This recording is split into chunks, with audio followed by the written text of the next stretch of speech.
Esta noche, mientras te sumerges en la silenciosa oscuridad, exploraremos uno de los misterios más persistentes de la humanidad. Las fuerzas invisibles que nos unen y forjan nuestras conexiones más profundas. Quizás piensas que el amor se trata simplemente de encontrar a la persona ideal, pero y si en realidad fuera un camino ancestral para comprender la naturaleza misma de la realidad.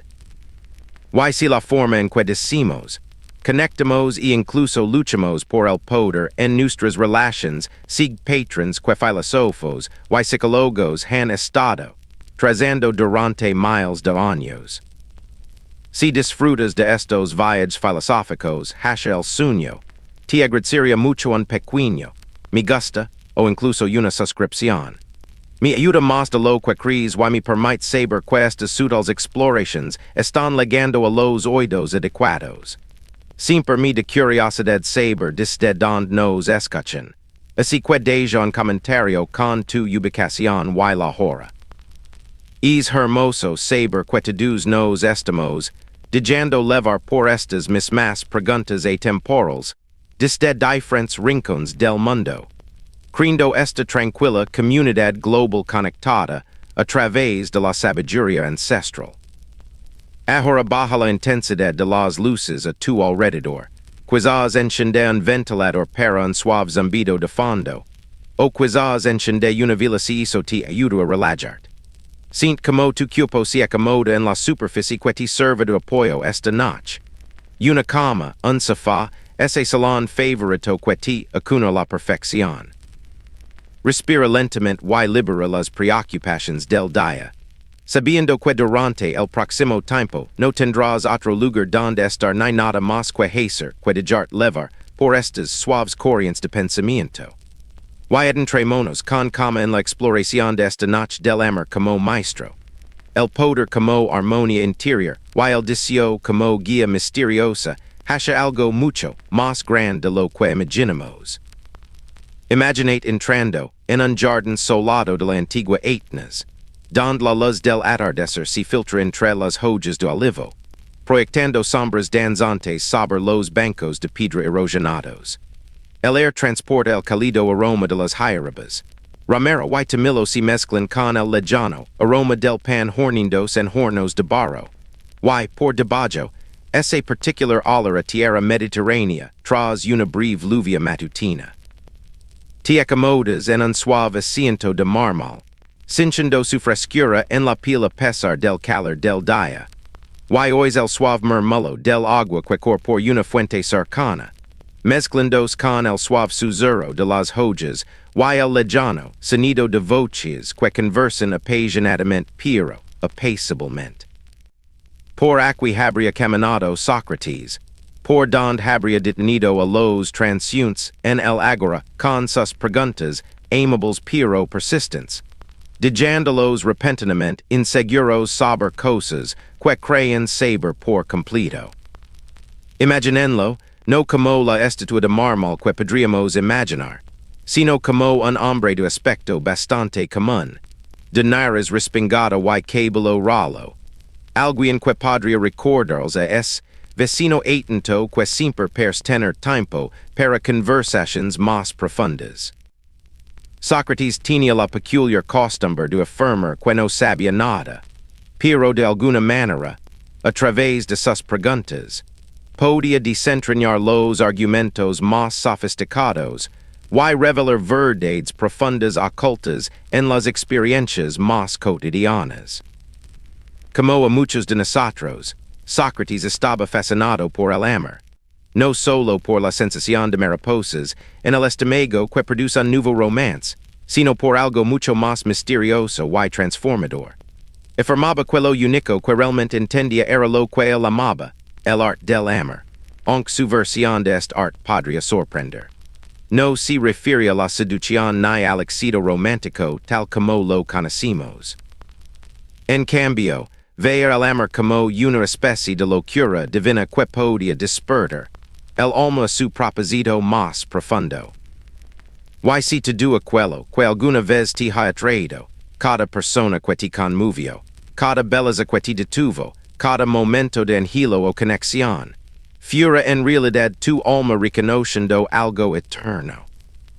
Esta es la pregunta que surgió de aquellas antiguas conversaciones en eternas, donde una misteriosa mujer llamada diátima enseñaría que el amor no es solo una emoción, sino una fuerza cósmica, un puente entre el mundo mortal que habitamos y el reino de las formas eternas, y perfectas que de sentido a todo lo que experimentamos.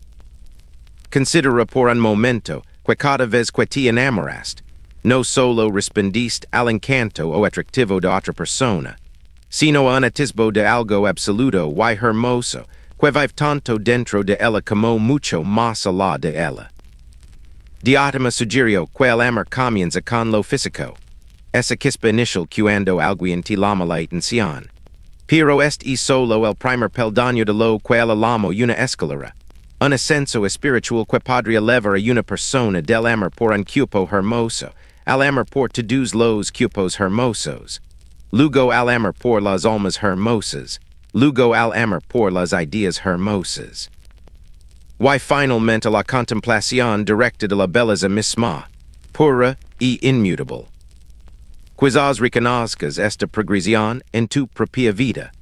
Quizás hayas notado como una profunda atracción por alguien te abrió gradualmente el corazón y la apreciación de la belleza en todas partes. O como amar a una persona te enseñó algo sobre la naturaleza misma del amor. Esto no es solo coincidencia ni crecimiento personal, según esta sabiduría ancestral. Es el alma que usa el amor como guía. Cada relación y cada experiencia de belleza como una lección para reconocer lo que los filósofos llamaban el bien.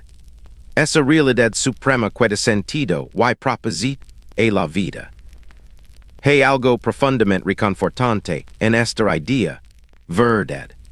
Que nuestras atracciones no son aleatorias ni superficiales, sino parte de un patrón más amplio. Una educación cósmica donde, incluso, nuestros errores y desamores nos enseñan algo esencial sobre la naturaleza de la realidad. Al profundizar en este pensamiento, podrías sentir como cambia el peso de tus propias experiencias con el amor y el deseo. No las haces menos reales ni inmediatas, sino que las revela como parte de algo antiguo, vasto y con propósito.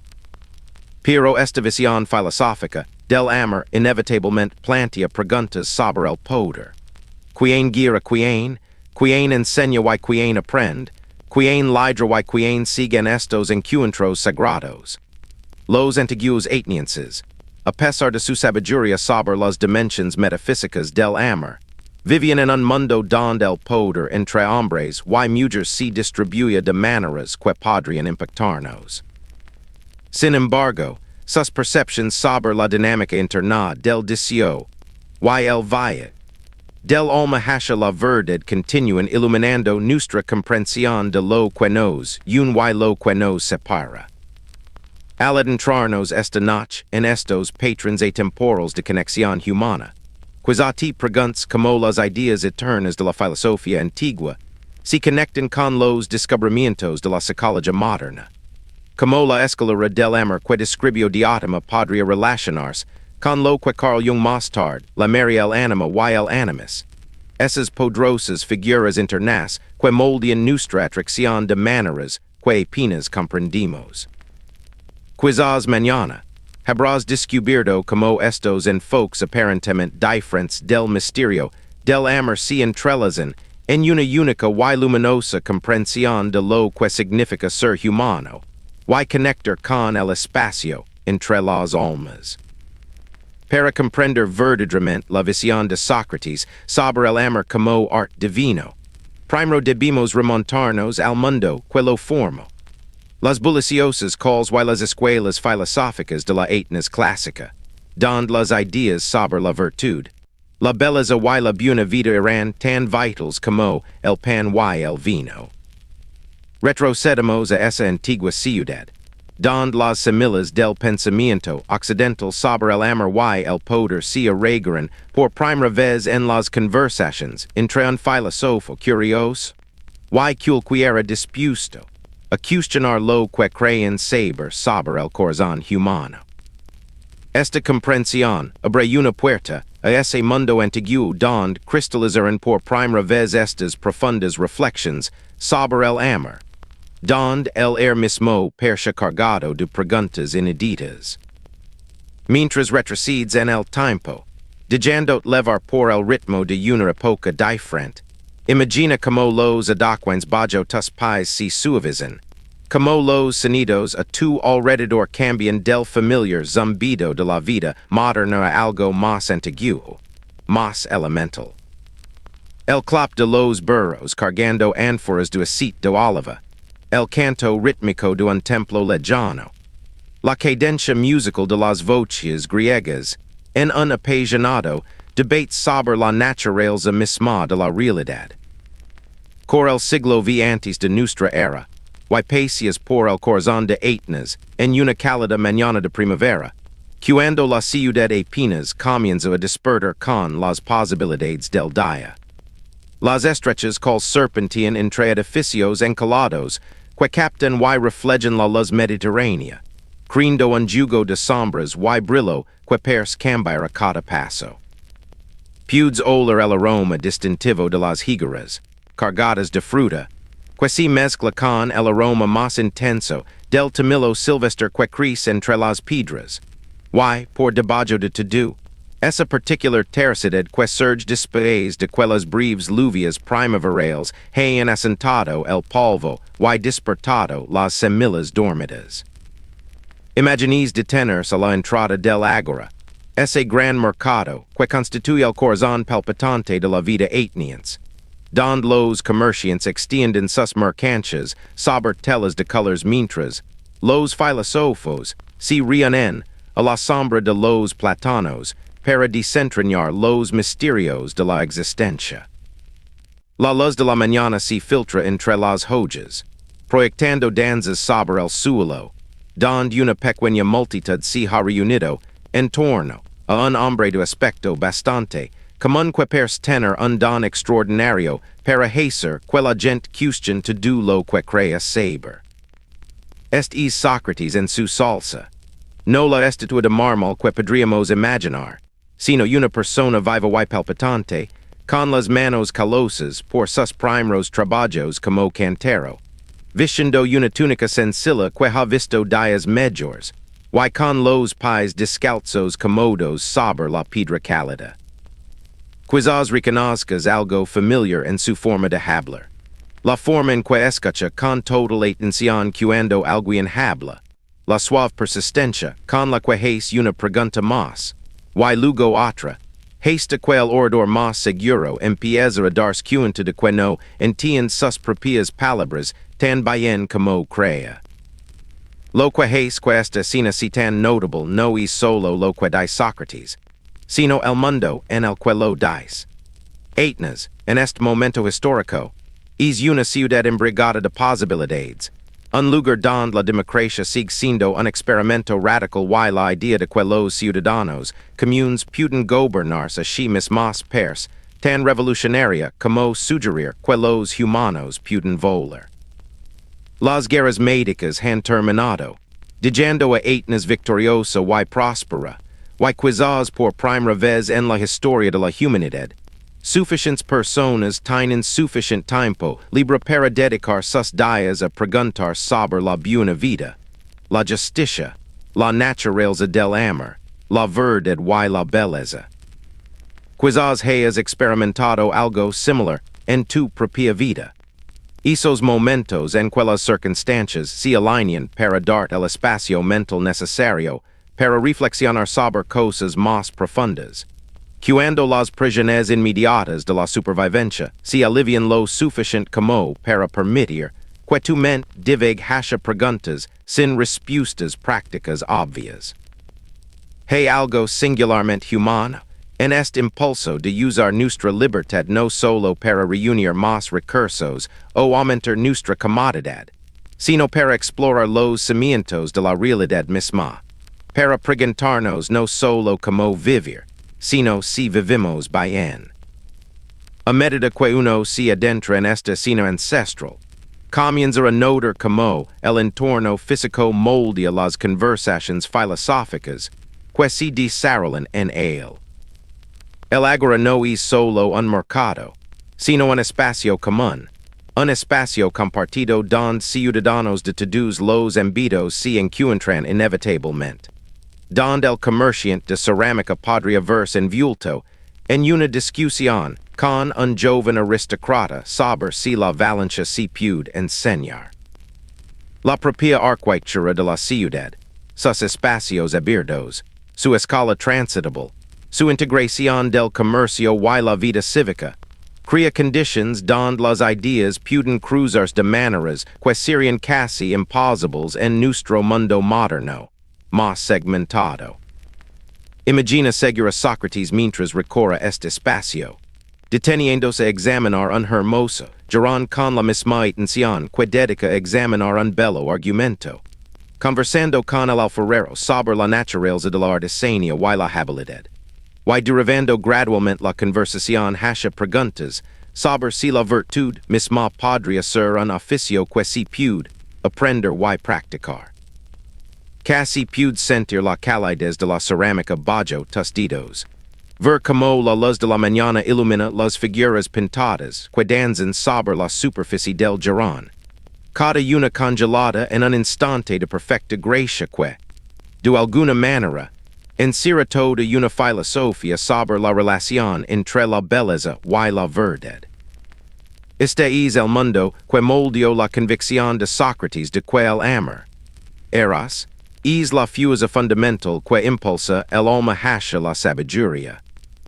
En una cultura donde la belleza física se celebra como reflejo de la armonía divina, donde el gimnasio es tan importante como el mercado, donde se espera que los jóvenes desarrollen tanto su cuerpo como su mente en busca de la excelencia, la conexión entre la atracción estética y el despertar intelectual parece natural, casi inevitable.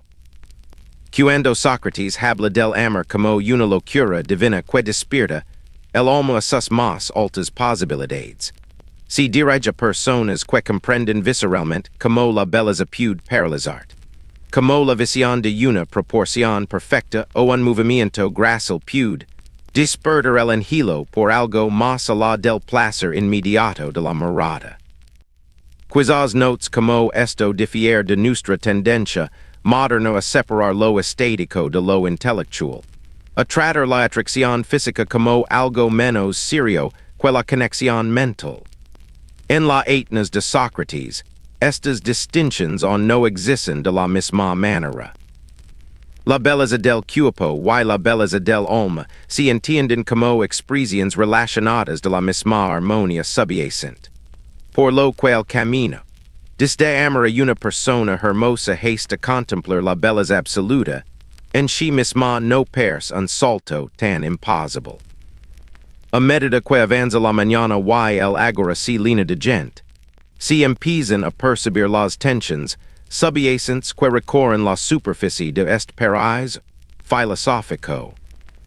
A pesar de su celebración de la democracia y la libertad intelectual, Este sigue siendo una sociedad construida sobre el trabajo de esclavos, donde las mujeres están en gran medida excluidas de la vida pública, donde el mismo ocio que posibilita la conversación filosófica depende de sistemas de poder que pocos cuestionan directamente.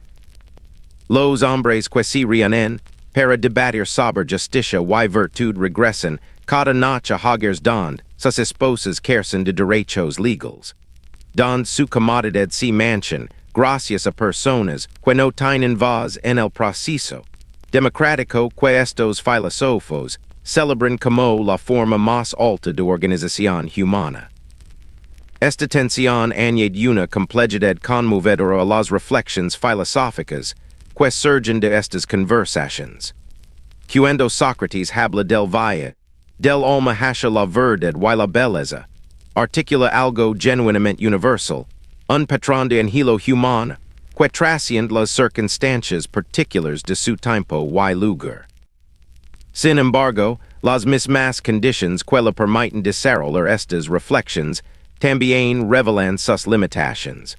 Las formas en que incluso la comprensión filosófica más profunda puede coexistir con estructuras sociales que parecen contradecir sus implicaciones más profundas. Quizás esto te recuerde las contradicciones de tu propia época y lugar, como pueden surgir momentos de genuina comprensión y conexión incluso dentro de sistemas que parecen diseñados para impedirlos, como la capacidad del corazón humano. Pero el amor y la belleza persiste independientemente de las estructuras que intenten canalizarla o controlarla. Hay algo a la vez humilde y esperanzador en reconocer que las preguntas que Sócrates exploraba, sobre cómo vivir bien, sobre qué es realmente el amor, sobre la relación entre la atracción física y el anhelo espiritual, siguen siendo tan urgentes y misteriosas ahora como lo fueron hace 25 siglos.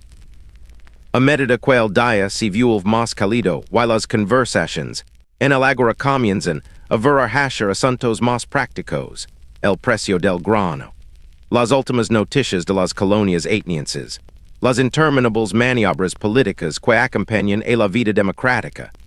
Es posible que te sientas atraído a seguir a Sócrates mientras se dirige hacia los espacios más tranquilos en las afueras de la ciudad, donde el trabajo filosófico se profundiza, donde las preguntas sobre la naturaleza del amor y el conocimiento dan paso a encuentros con individuos específicos que desafiarían y refinarían su comprensión de las formas más inesperadas. Siguiendo este hilo, adentrándose en los tranquilos espacios al borde de la ciudad, uno se siente atraído hacia una de las conversaciones más extraordinarias de la historia del pensamiento humano. Un diálogo que transformaría nuestra comprensión de lo que significa amar y anhelar algo más allá de nosotros mismos. A medida que se desliza por el polvoriento sendero que se aleja del bullicioso agora, los sonidos del comercio y el debate se desvanecen gradualmente, reemplazados por el suave susurro de las hojas de olivo y el lejano canto de las cigarras que comienzan su canto vespertino. Aquí en un bosquecillo, apartado donde la luz se filtra a través de las ramas antiguas y crea patrones cambiantes en la tierra, Sócrates se prepara para compartir lo que, según él, no es su propia sabiduría, sino las enseñanzas que recibió de una misteriosa mujer cuyas reflections sobre el amor resonarían a través de milenios. Imaginate sentado en un banco de piedra lisa, cálido por el sol, sintiendo la textura del mármol disgustado bajo las palmas de las manos mientras te preparas para presenciar algo sin precedentes. El aire transporta el dulce aroma del jazmín floreciendo en algún lugar cercano, mezclándose con ese distintivo olor a tierra quemada por el sol y el tenue aroma a humo de leña que emana de las fogatas lejanas. Notas como la calidad de la luz aquí perce diferente de la intensa luminosidad del mercado, más suave, más dorada, como si se filtrara a través de la esencia misma de la contemplación. Y si el amor, tal como siempre lo has entendido, fuera en realidad solo el comienzo de algo mucho más magnífico y transformador de lo que jamás imaginaste. Esta es la pregunta que surge cuando Sócrates empieza a hablar de diátima, una sacerdotisa de mantenía que le enseñó lo que él llama el arte del amor, aunque su concepción de este arte desafiará todo lo que puedas esperar. Comienza, como suelen hacer los maestros más sabios, sacando con sutiles a nuestras suposiciones más básicas, sugiriendo que el amor mismo, eros, no es ni Dios ni mortal, sino algo maravillosamente intermedio. Imaginen la voz de diátima, quizá con la cadencia musical de alguien acostumbrado a cantar misterios sagrados, mientras explica que el amor nace de una curiosa ascendencia que captura la perfección su naturaleza. Imaginen la pobreza misma, no la degradante que aplasta el espíritu, sino la noble pobreza de quien sabe lo que le falta y angela llenar ese vacío. Si encuentra con el recurso. Esa figura studa y línea de recursos que siempre pers tener un plan, siempre tramando lo bello y lo bueno. De su unión surge el amor, eternamente atrapado entre la necesidad y la abundancia, siempre anhelante pero siempre creativo, siempre filósofo porque existe en ese fátil espacio entre la ignorancia y la sabiduría. Quizás reconozcas esta descripción en tu propia experiencia de atracción y en hilo. Quizás hayas sentido esa peculiar combinación de vacío y plenitud que surge al encontrarte con alguien que parece encarnar todo lo que desconoces. Hay algo a la vez humilde y emocionante en este estado. La forma en que te haces profundamente consciente de tu propia incompletitud, a la vez que te llena de energía y posibilidades. Diátama sugiere que esto no es un defecto en el diseño del amor, sino su esencia misma, la tensión dinámica que lo convierte en una fuerza transformadora tan poderosa. A medida que profundizas en esta comprensión, dejando que estas ideas te inunden como suaves olas, diátama comienza a revelar lo que ella llama la escalera del amor. Una secuencia de etapas que representa la educación del alma en la belleza y la verdad. Imagina esta escalera no como una estructura rígida que exige ascensos difíciles, sino como una progresión natural, donde cada escalón emerge orgánicamente del interior, como flores que se abren en secuencia en un jardín perfecto diseñado por un maestro jardinero que comprende el ritmo del corazón humano. El viaje comienza, explica diátama, con lo que podría parecer la experiencia más común del mundo. Enamorarse de un cuerpo único y hermoso. Imagina ese momento de primera atracción, cuando la presencia física de una persona te detiene, cuando su particular forma de moverse por el espacio o la curva específica de su sonrisa crea una repentina reorganización de todo tu paisaje interior. Lejos de descartarlo como superficial o sin importancia, diátama lo honra como el primer paso esencial, la chispa que enciende todo el proceso de ascenso del alma hacia la verdad suprema. Pero algo mágico ocurre cuando asimilas de verdad la lección de esta primera atracción. Empiezas a notar que la belleza que te cautivó en una persona no es exclusiva de ella. Es una cualidad que se manifiesta en innumerables formas en todo el mundo. La misma armonía de proporciones que te atrajo al rostro de tu ser amado se revela en los rostros de desconocidos, en la arquitectura de los edificios, en la forma en que la luz del sol se refleja en el agua. Este reconocimiento, en lugar de disminuir tu amor original, lo expande exponencialmente, transformando de alguien que ama un cuerpo hermoso en alguien que aprecia toda la belleza física. Quizás hayas experimentado este cambio en tu propia vida.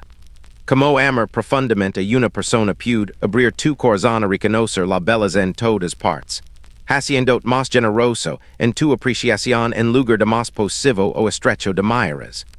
Este es el segundo peldaño de la escalera, y puedes sentir como el amor funciona como un maestro, usando tu apego particular para enseñarte sobre principios universals.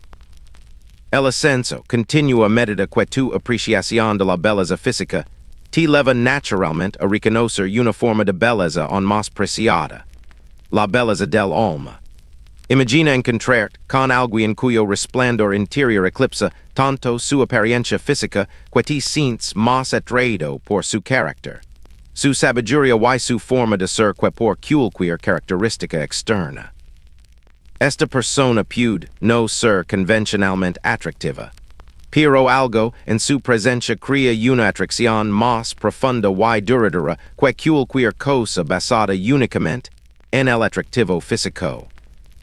Al contemplar esta progresión, quizá notes como cada paso no niega lo interior, sino que lo revela como parte de un patrón más amplio. El amor por los cuerpos hermosos no desaparece cuando empiezas a apreciar las almas hermosas. Al contrario, encuentra su lugar dentro de una comprensión más integral. La belleza física se convierte en una nota de una sinfonía mayor, en lugar de la composición completa. Esta comprensión abre naturalmente la puerta a la siguiente etapa de ascenso, donde tu creciente aprecio por las hermosas almas individuals te lleva a reconocer la belleza en las actividades y instituciones humanas. Empiezas a ver la elegancia en una ley bien elaborada, la armonía en las costumbres sociales, que sacan a relucir lo mejor de la naturaleza humana, el arte en las prácticas, que ayudan a las personas a prosperar juntas. El amor se ha convertido en una forma de ver que reconoce la esencia de la belleza donde quiera, que la bondad genuina aparezca en los asuntos humanos. Avanzando por este camino ascendente, si lega lo que Diotima describe como el amor al conocimiento mismo. Ese vasto océano de comprensión que abarca todas las formas de aprendizaje y sabiduría.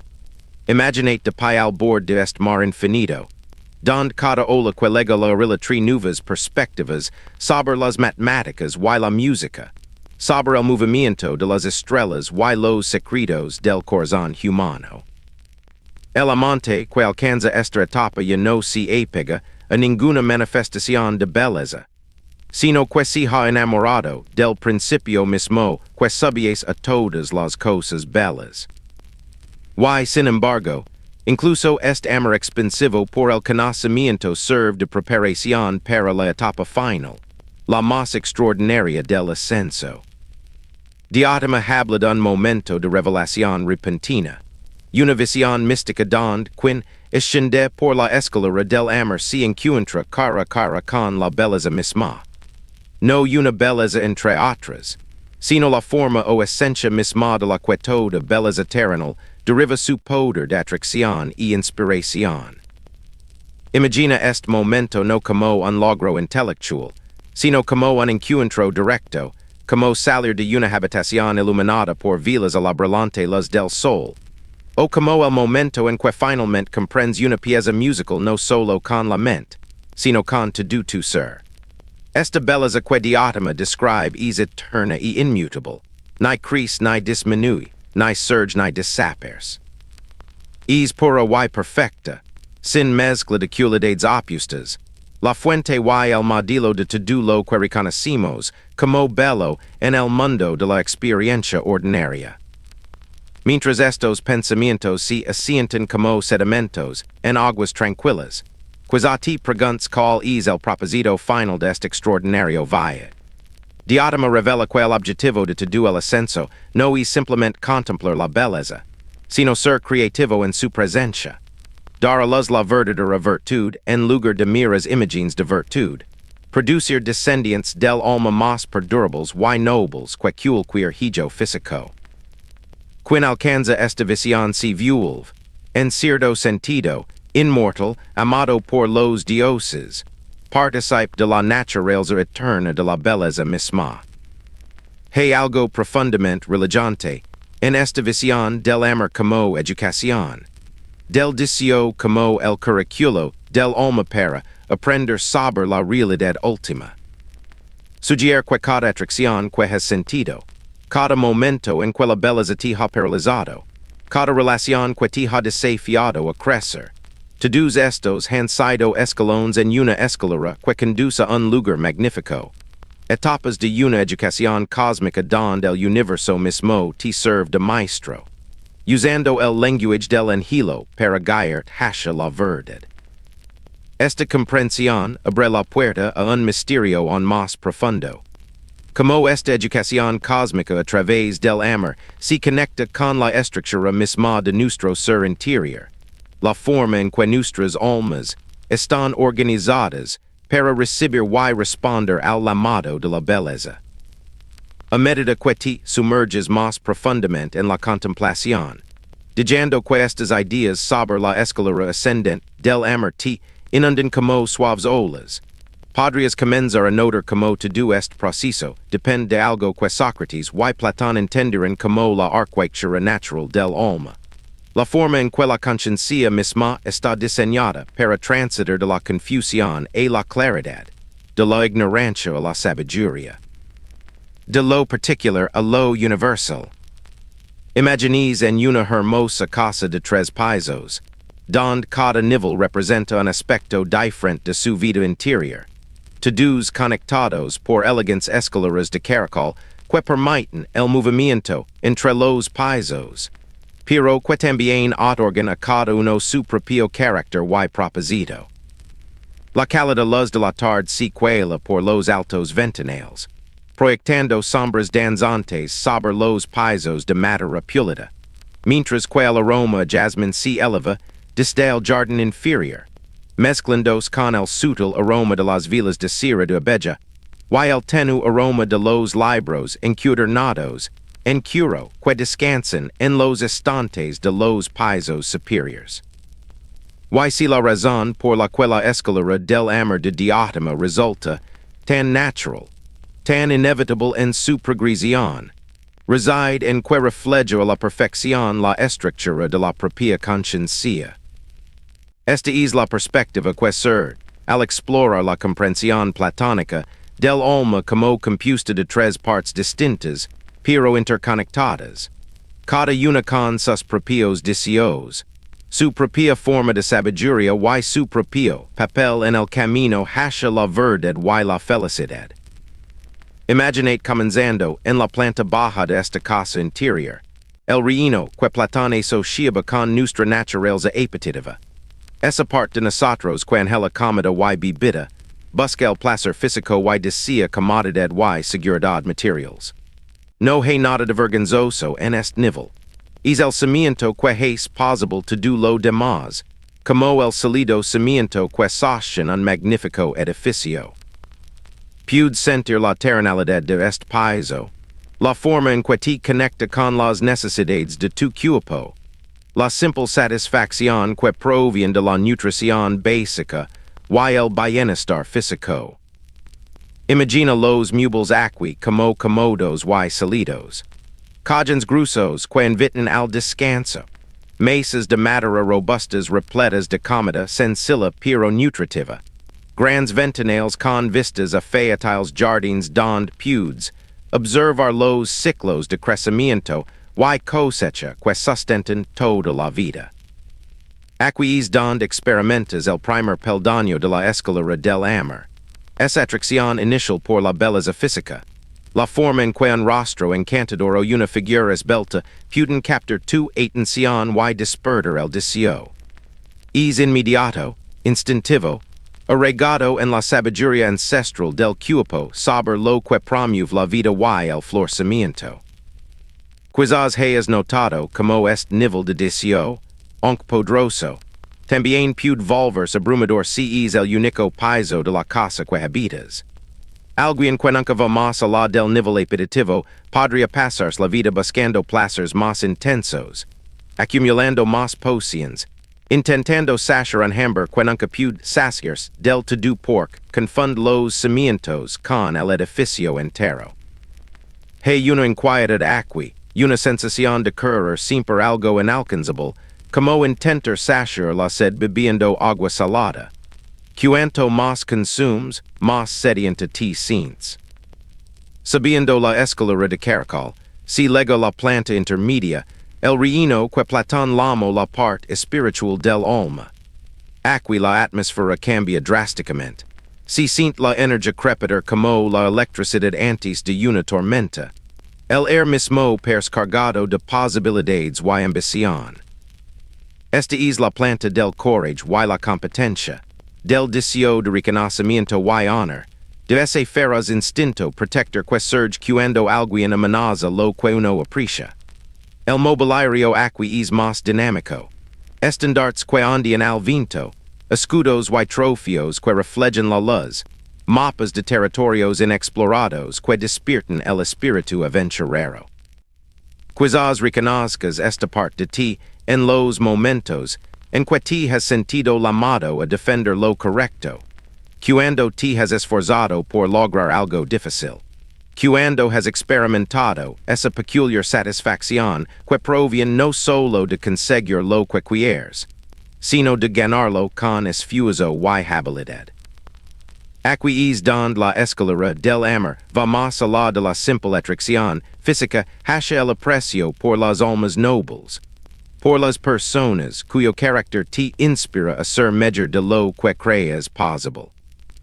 Curiosamente, este nivel espiritual del alma actúa como un aliado natural del piso superior. Ese reino de sabiduría y contemplación que representa la conciencia en su forma más refinada y expansiva. Imaginate subiendo la última escalera para llegar a este nivel superior, donde la luz se vuelve más suave y dorada, donde las ventanas ofrecen vistas que se extienden hasta horizontes lejanos, donde el aire mismo parece tenue y enrarecido como la atmósfera en la cima de una alta montaña. Al acomodarse en este espacio contemplativo, quizás en una cómoda silla colocada para captar los últimos rayos de sol de la tarde, comienza a comprender cómo la arquitectura del alma crea la posibilidad de esa visión definitiva que diátima describió. La parte racional del alma, lo que Platón llama logotipos, es como un arquitecto experto que puede ver el plano de toda la casa, que entiende como cada piso serve al funcionamiento del conjunto, que puede apreciar la belleza no solo por su atractivo inmediato, sino por la forma en que refleja los principios eternos de armonía y proporción. Aquí es donde florece el amor por el conocimiento, donde podrías encontrar absorto en la contemplación de relaciones matemáticas o armonías musicales, donde los patrons que subyacen a toda belleza se hacen visibles como constelaciones que emergen al oscurecerse el cielo. Aquí quizás encuentras esos momentos de comprensión en los que tu cobra sentido de repente, cuando las piezas dispersas de tu experiencia se organizan en una visión coherente de cómo vivir la vida con sabiduría y gracia. Quizás hayas experimentado destellos de este nivel en momentos de profunda concentración, cuando has estado tan absorto en la lectura, el pensamiento o la creación que pierdes la noción del tiempo, cuando la frontera entre tú y lo que contemplas parece disolverse. Hay una cualidad de paz aquí que difiere de la satisfacción del nivel appetitivo o la emoción del nivel espiritual. Una profunda quietud que se siente completa en sí misma, sin necesitar nada más que este contacto directo con la verdad y la belleza. Pero la verdadera magia de la visión de Platón no reside en un solo nivel del alma, sino en la armonía que surge cuando las tres partes trabajan juntas bajo la guía de la sabiduría. Imaginemos esta casa interior funcionando en su máximo esplendor. La planta baja, que proporciona una base sólida y una energía saludable. La planta intermedia, que aporta courage y noble ambición. Y la planta superior, que ofrece la visión y la comprensión que orientan toda la empresa. Cuando la razón gobierna, no como un tirano que suprema las demás partes, sino como un sabio director que extra la mayor contribución que cada parte puede aportar a la sinfonía de una vida plena. Al contemplar esta visión de la armonía interior, quizá notes como transforma tu comprensión del verdadero significado del poder.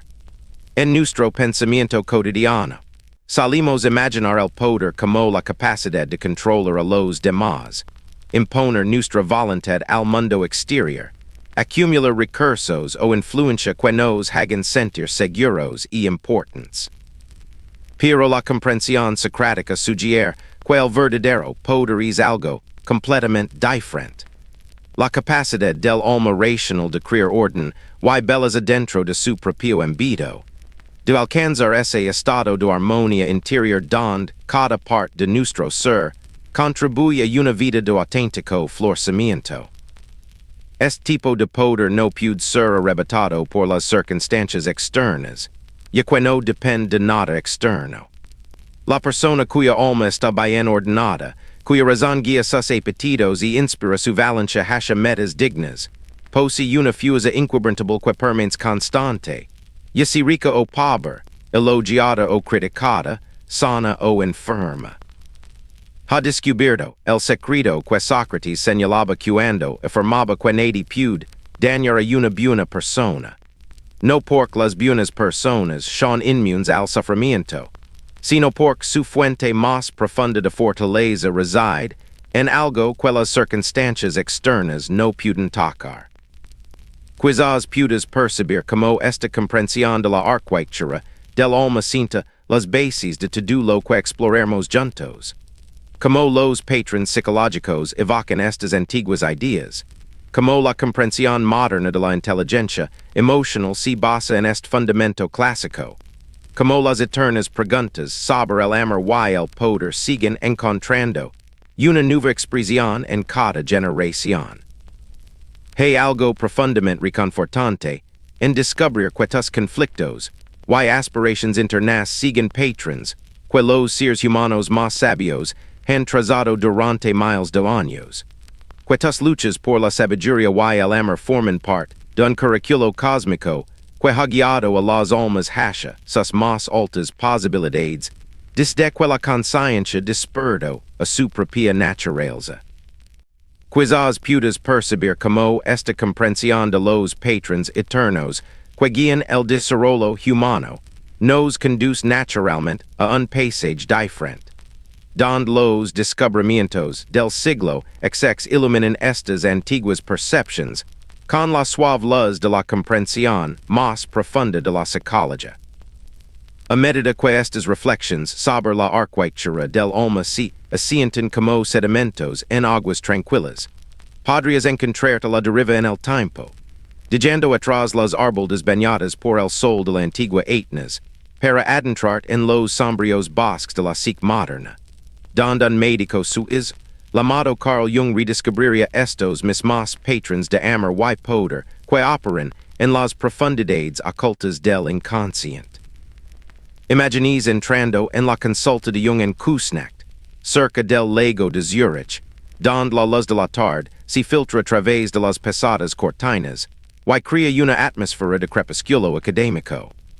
El aire transporta el aroma a tabaco de pipa y libros encuadernados en curo, mezclándose con ese olor a humedad que se acumula en las habitaciones donde la gente ha compartido sus secretos más íntimos durante décadas. Se puede ver el suave tic-tac de un reloj antiguo, el lejano sonido del agua al rozar la orilla del lago y, ocasionalmente, el suave roce de la pluma sobre el papel mientras Jung toma notas con su caligrafía cuidadosa y metódica. Y si la comprensión de los antiguos griegos del amor como una fuerza divina que guía el alma hacia la verdad describiera, en realidad algo que la psicología moderna redescubriría operando en las profundidades del inconsciente de cada ser humano. Esta es la revolucionaria perspectiva que surge a medida que Jung explora lo que él llama el inconsciente colectivo, esa vasta base psíquica compartida que subyace a la conciencia individual, como un océano subterráneo bajo islas separadas, que contiene patrons universals que él denomina arquetipos, figuras eternas que moldean nuestras atracciones y conflictos más profundos de maneras que rara vez reconocemos. Imaginate descendiendo a este luminoso inframundo, no mediante un movimiento físico, sino a través de la suave relajación de los límites habituales de la mente consciente, como si te sumergieras en un baño caliente y sintieras que las tensiones del día se disuelven en algo más profundo y espacioso. A medida que te deslizas por las capas de la memoria personal y la experiencia individual, empiezas a encontrar con figuras que te resultan a la vez completamente familiares y misteriosamente extrañas. El anciano sabio que aparece en sueños para ofrecer una guía críptica, la gran madre que encarna tanto el amor que nutre como la poción devoradora, el niño divino que representa nuevas posibilidades y, quizás lo más importante para comprender la atracción romántica, esas figuras internas que Jung llamó anima y animus. Imagina el anima como esa eterna presencia femenina que reside en las profundidades de la psique masculina. No una mujer en particular, sino la esencia de todo aquello que los hombres suelen experimentar como otro, pero con lo que anhelan conectar. Aparecen sueños a veces como una misteriosa desconocida, cuyo rostro nunca recuerdas del todo al despertar. A veces como una figura de belleza trascendental que te invita a posibilidades desconocidas. A veces como una mujer sabia cuyo consejo per surgir de fuentes más profundas que el conocimiento ordinario. Quizás reconozcas su influencia en esos momentos, en que un hombre se siente poderosamente atraído por alguien que encarna cualidades que siente que le faltan. Tal vez una mujer cuya expresividad emocional despierta su propia capacidad de sentir, o cuya comprensión intuitiva revela dimensiones de la experiencia que desconoce. Curiosamente, un sugiere que esta figura arquetípica serve de puente entre la conciencia y el inconsciente, una especie de sacerdotisa psicológica que media entre la comprensión limitada del ego y la sabiduría más amplia del ser. Cuando un hombre se enamora, sabe todo de esa forma intensa y absorbente que se siente como obra del destino, o una intervención divina. A menudo experimenta la proyección de su anima en una mujer real, confundiendo su propia naturaleza femenina interior con cualidades que pertenecen por completo a otra persona. La persona amada se convierte en una pantalla sobre la cual se proyecta sus propios potenciales no realizados, creando esa sensación de reconocimiento mágico que hace que un nuevo amor se sienta como volver a casa, a un lugar en el que nunca se ha estado. Al contemplar este proceso, profundizando en su comprensión, quizá notes como refleja las etapas de la escalera de diadema de una forma sorprendentemente contemporánea. La atracción física inicial que inicia el ascenso hacia la belleza misma corresponde a lo que Jung describiría como la forma más primitiva del anima. El amor centrado exclusivamente en lo biológico y instintivo.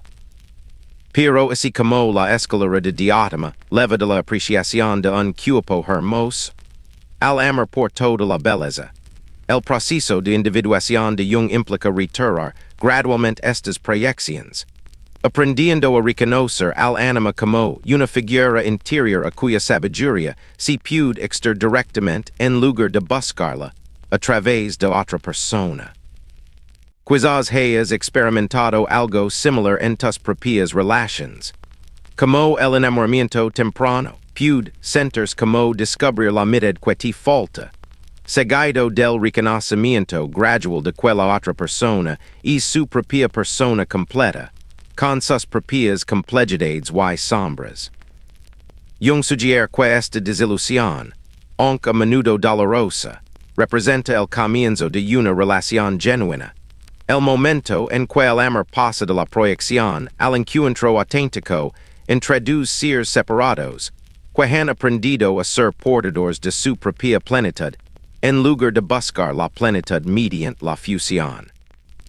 El animus opera de forma paralela en la psique femenina, representando aquellas cualidades tradicionalmente asociadas con la masculinidad.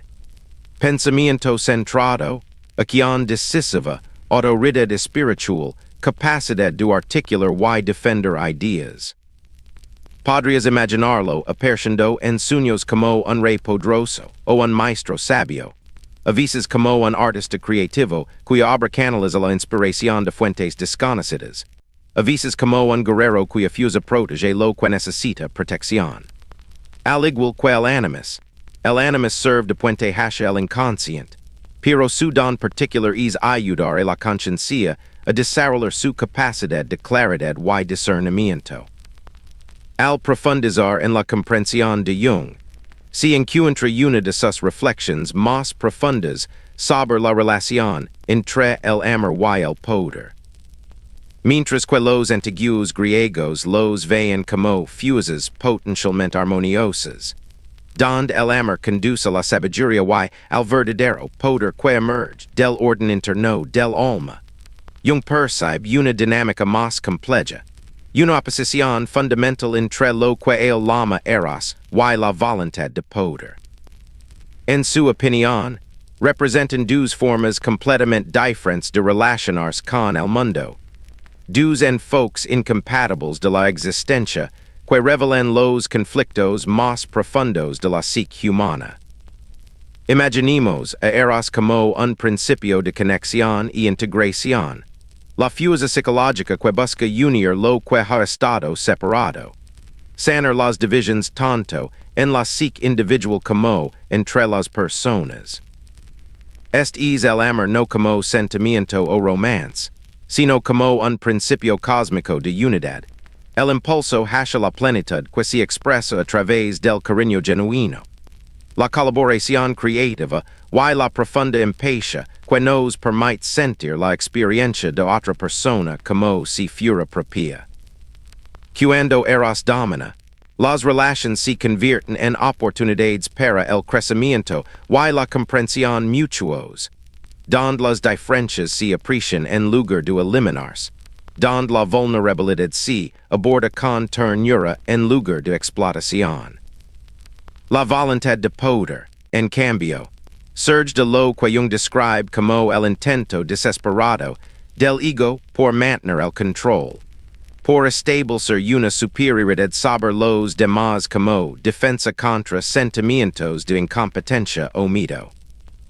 Es posible reconocer esta fuerza en aquellos momentos en que alguien parece más interesado en ganar una discusión que en comprender la perspectiva de la otra persona, cuando la necesidad de tener la razón se vuelve más importante que la verdad, cuando las relaciones se convierten en campos de batalla donde la ganancia de una persona necesariamente implica la pérdida de otra. Jung sugiere que este impulso a menudo se desarrolla como compensación por profundos sentimientos de inferioridad, el intento de la psique de superar una sensación de debilidad mediante la dominación en lugar de la fuerza genuina. A medida que profundizas en esta comprensión, diciendo que estas ideas te inundan como suaves olas, podrías notar como la perspectiva de Jung ilumina patrons en tu propia experiencia de atracción y conflicto. Quizás hayas conocido a personas cuya presencia te inspiraba de inmediato, que parecían invitarte a ser más de lo que crees posible, cuyo ser irradiaba esa cualidad de eros que hace que la conexión se sienta viva. Y quizás también hayas conocido a personas cuya energía se siente contraída, que parecían necesitar que te hicieras más pequeño para poder sentirse más grandes, cuyo amor venía con conditions que te exigen abandonar partes esenciales de ti mismo. La gran contribución de Jung a la comprensión de las relaciones humanas reside en reconocer que estas fuerzas, eros y la voluntad de poder, no pueden coexistir en el mismo espacio psicológico. Donde reina el amor sugiere, no hay cabida para la búsqueda desesperada del poder. Donde domina la voluntad de poder, el amor genuino se vuelve imposible porque todo debe servir a los planes del ego de control y superioridad. Esto crea lo que podríamos llamar la elección fundamental que configura toda relación. Acercarse a otra persona como una oportunidad de desarrollo mutuo o como un recurso para ser capturado y controlado.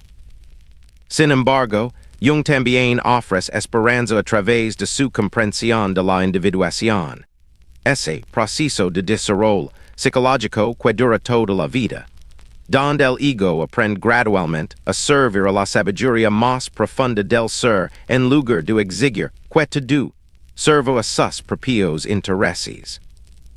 A medida que se desarrolla esta transformación, la voluntad de poder se disuelve naturalmente, no mediante la represión, sino mediante el descubrimiento de una forma más auténtica de fuerza, una que surge de la plenitud, en lugar del intento desesperado de llenar el vacío interior mediante la conquista externa.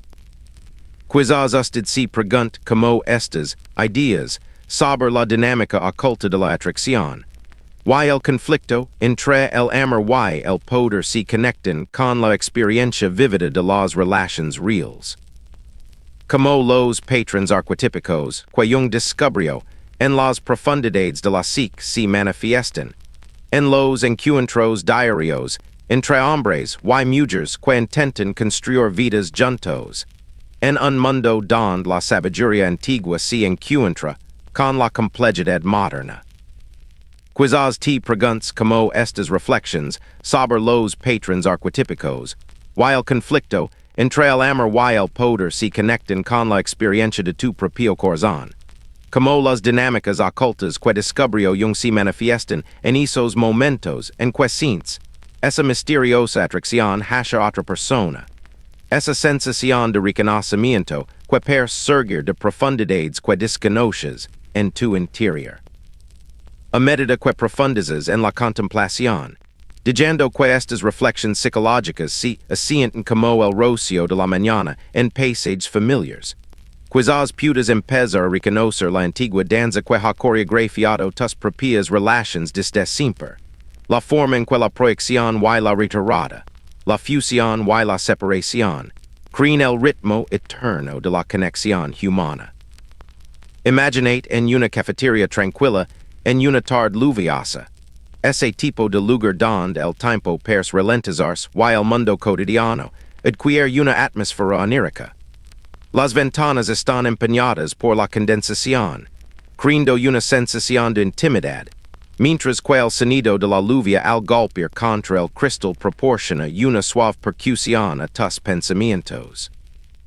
Puedes oler el rico aroma a granos de café mezclándose con el tenue, aroma a tierra mojada que entra cada vez que alguien abre la puerta, y sentir la calidez de la cerámica en las palmas al rodar con las manos una taza humita, diciendo que el calor se filtra en tus dedos mientras tu mente divaga entre recuerdos de atracción y angelo.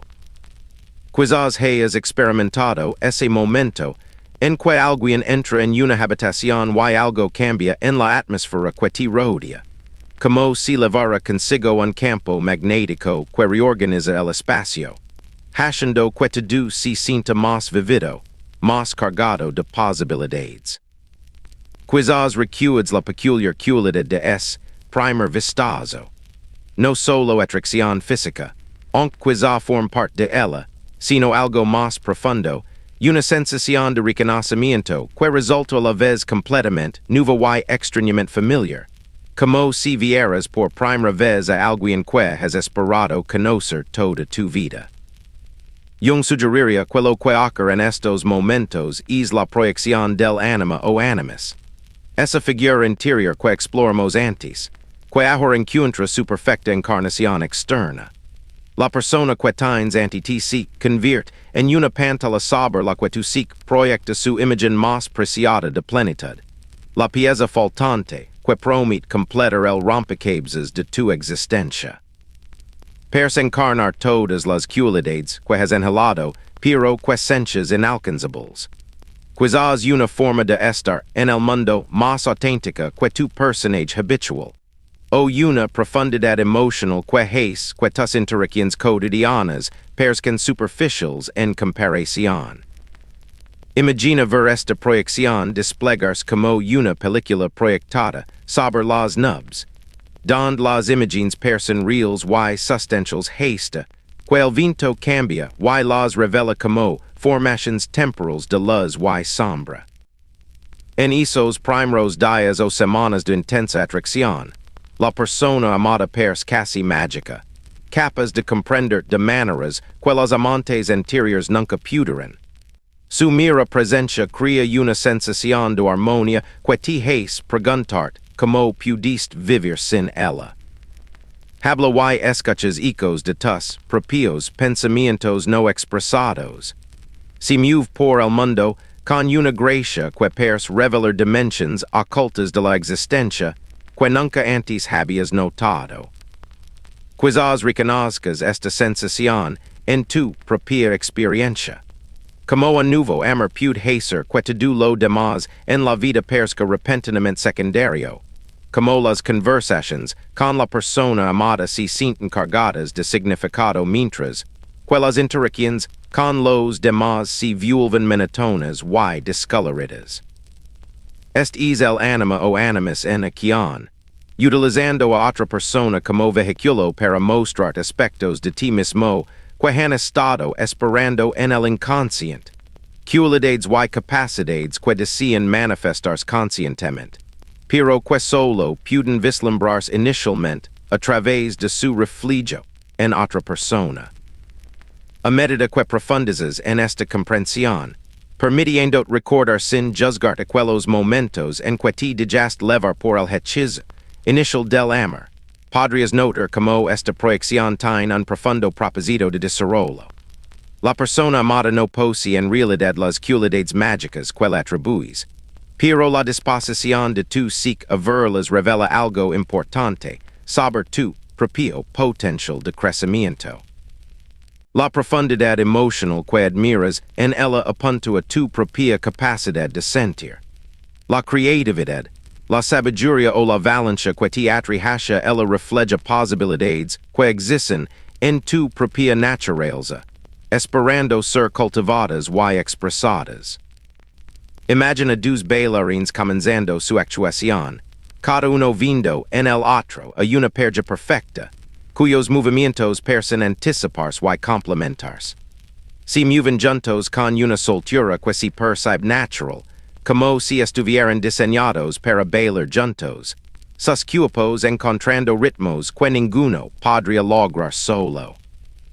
Esta es la magia de la proyección temprana, la forma en que crea una sensación inmediata de armonía y comprensión que puede sentirse como regresar a un lugar en el que nunca se ha estado.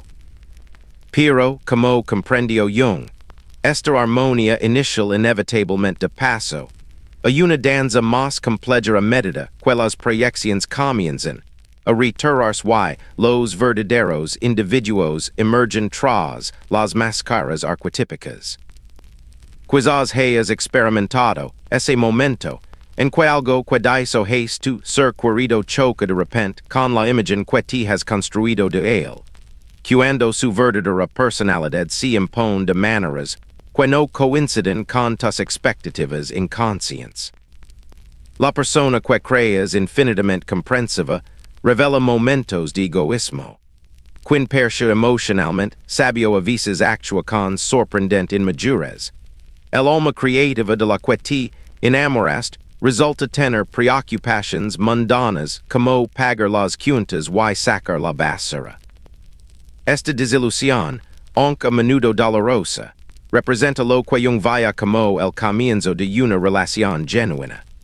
Mientras estés enamorado de tu propia proyección, no estás realmente en relación con otra persona, sino con un aspecto de ti mismo que has colocado fuera de ti.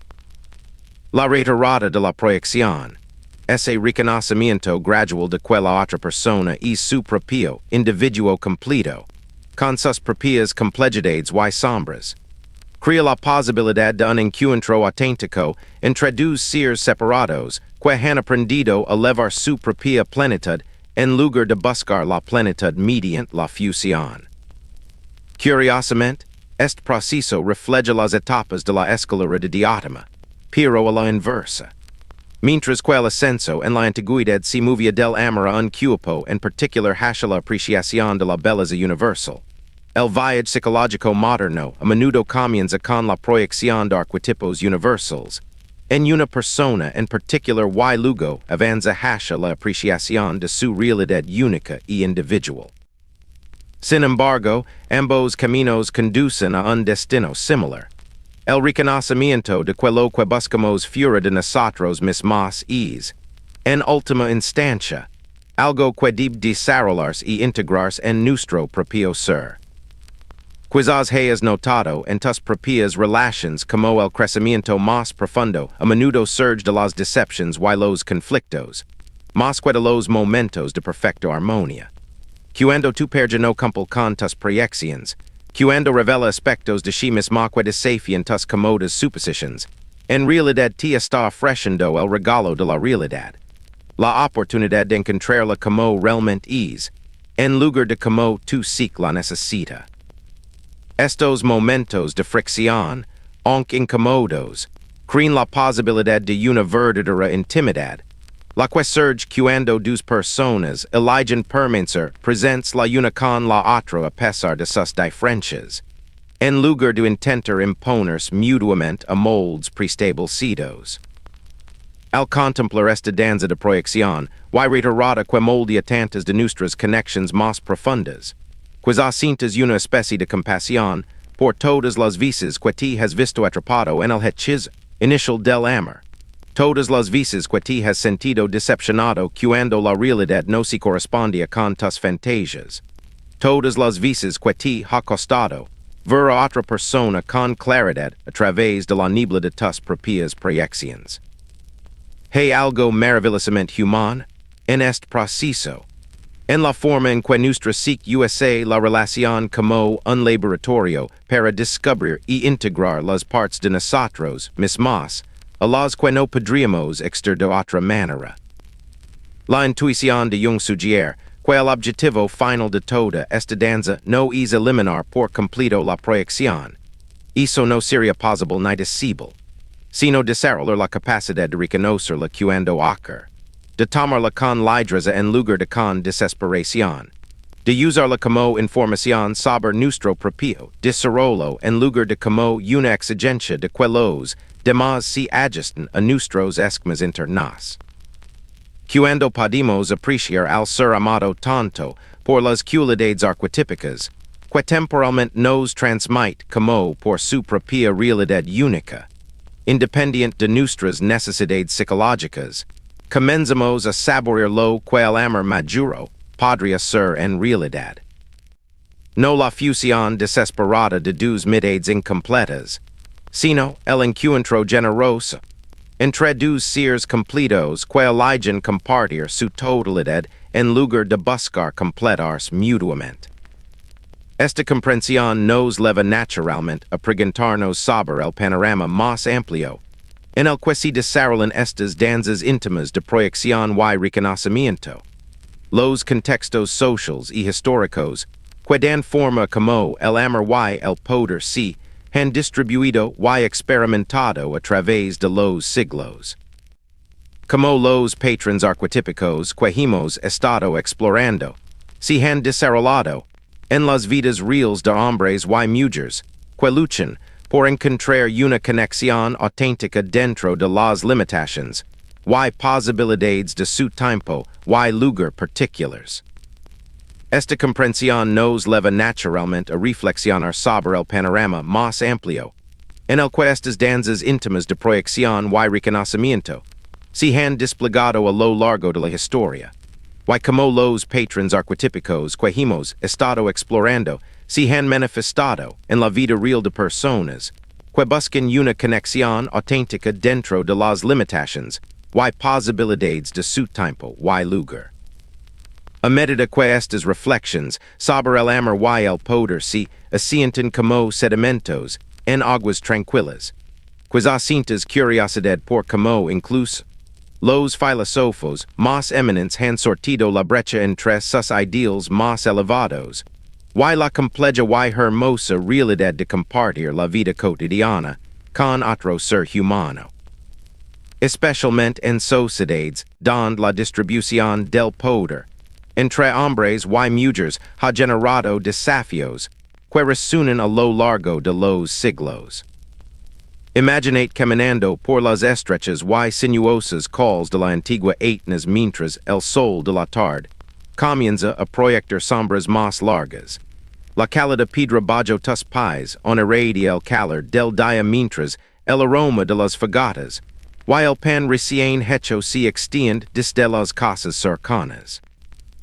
Puedes ver el murmullo distante de las voces en los patios, el suave tintineo de la cerámica y el chapoteo del agua de los pozos, los sonidos cotidianos de una civilización que prejuzgó algunas de las ideas más profundas de la historia sobre el amor y la justicia, a la vez que mantiene estructuras sociales que parecen sorprendentemente injustas para los estándares contemporáneos.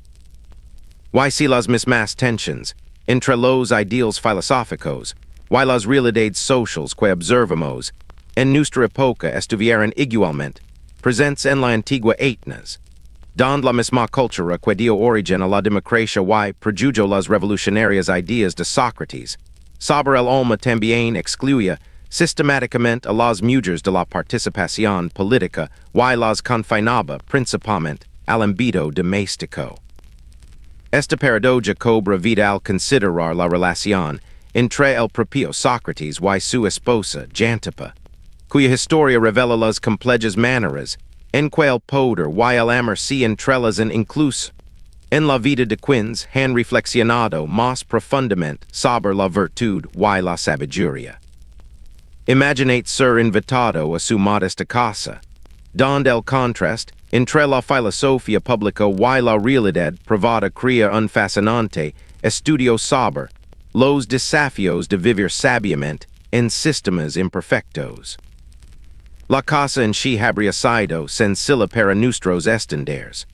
Paredes encaladas, un pequeño patio abierto al cielo, habitaciones amubladas con poco más que lo básico, y que Sócrates, como es bien sabido, no se preocupaba por la riqueza material. Casi pude sentir la textura áspera de los muebles de madera, oler el aceite de oliva quemados, en pequeñas lámparas de arcilla, o los sonidos domésticos que forman el telón de fondo de uno de los matrimonios más intrigantes de la historia. Xantippe ha legado esta nosotros a través de la historia principalmente como una caricatura. La esposa gruñona que le amargó la vida a su esposo, filósofo, con sus cuellas y cuellas. La mujer que supostamente arrojó agua sobre la cabeza de Sócrates y provocó su famosa ocurrencia sobre el trono, seguido de la lluvia. Pero y si esta representación tradicional nos dice más sobre como las generaciones posteriores de hombres prefieren recordarla que sobre quién era en realidad. Quizás puden intuir como este estereotipo pudo haber cumplido una función específica, permitiendo a los lectores masculinos desestimar sus críticas en lugar de examinar las limitaciones y frustraciones reales que enfrentó. Imaginemos a Xantippe no como una arpía unidimensional, sino como una mujer compleja que intentaba administrar un hogar con recursos extremadamente limitados, casada con un hombre que dedicaba sus días a conversaciones filosóficas en lugar de a ganar dinero. Podemos imaginar sus preocupaciones prácticas, como alimentar a sus tres hijos cuando Sócrates rechazaba puestos de profesor remunerados por principios, como mantener su modesto hogar cuando su esposo traía invitados a cenar con frecuencia sin avisar, como desenvolverse en una sociedad que no le otorgaba derechos legales ni estatus independiente, mientras asumía la responsabilidad principal de la supervivencia diaria de la familia. Al contemplar esta escena doméstica, quizá empieza a comprender las frustraciones de Xantippe como algo más profundo que la simple malicia. En una cultura donde las mujeres prácticamente carecían de poder formal, incapaces de poseer propiedades, representarse a sí mismas en los tribunales o participar en la vida política, una lengua afilada y una personalidad enérgica podrían haber sido algunas de las pocas herramientas disponibles para expresar quejas legítimas y mantener cierta autonomía dentro de su propio hogar. Su franqueza, más que un defecto de carácter, podría representar una forma de resistencia contra un sistema que dejaba a las mujeres sin voz en todos los foros públicos. Curiosamente, el propio Sócrates parece haber apreciado el carácter vivaz de su esposa más de lo que sugiere la tradición anecdótica. Según algunos relatos, valoraba su personalidad desafiante como una especie de formación filosófica, argumentando que si podía elevarse bien con Xantippe, podría elevarse bien con cualquiera en el mundo. Esta perspectiva sugiere que reconoce su firme voluntad no como una carga, sino como un don que la ayuda a desarrollar la paciencia. La comprensión y la sabiduría práctica que las discusiones filosóficas abstractas no podían proporcionar. Quizás hayas notado dinámicas similares en tus propias relations, o en quienes te rodean. Como quienes nos desafian más directamente suelen convertirse en nuestros mejores maestros, incluso cuando sus métodos resultan abrasivos o incómodos.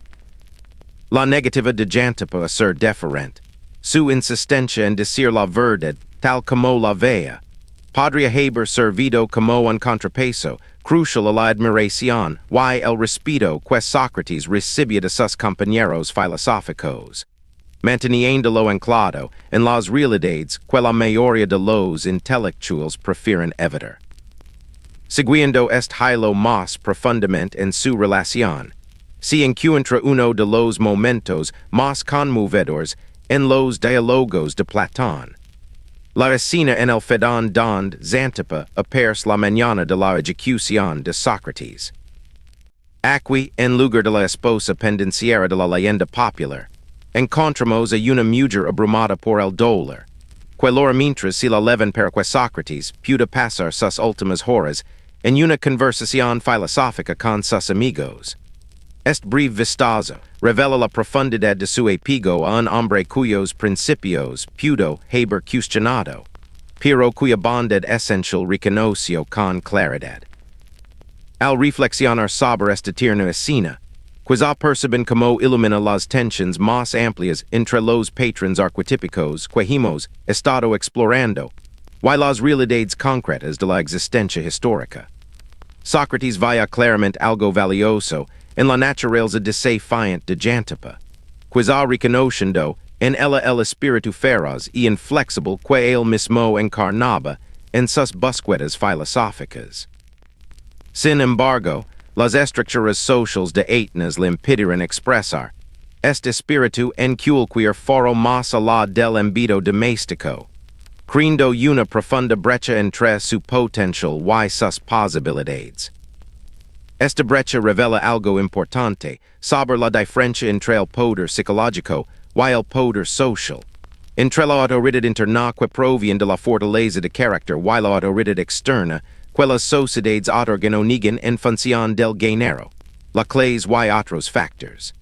Xantippe poseía lo que podríamos llamar el poder de la presencia, la capacidad de llamar la atención, decir la verdad, resistirse a ser menospreciada o ignorada. Pero esta fuerza interior existía dentro de un sistema, que negaba sistemáticamente a las mujeres cualquier vía formal de influencia más allá de sus roles de esposas y madres. Quizás reconozcas ecos de esta tensión en tu propia época, donde las capacidades internas de sabiduría, creatividad y liderazgo que poseen tanto hombres como mujeres deben sortir estructuras sociales y institucionales que no siempre ofrecen igualdad de oportunidades para expresarse.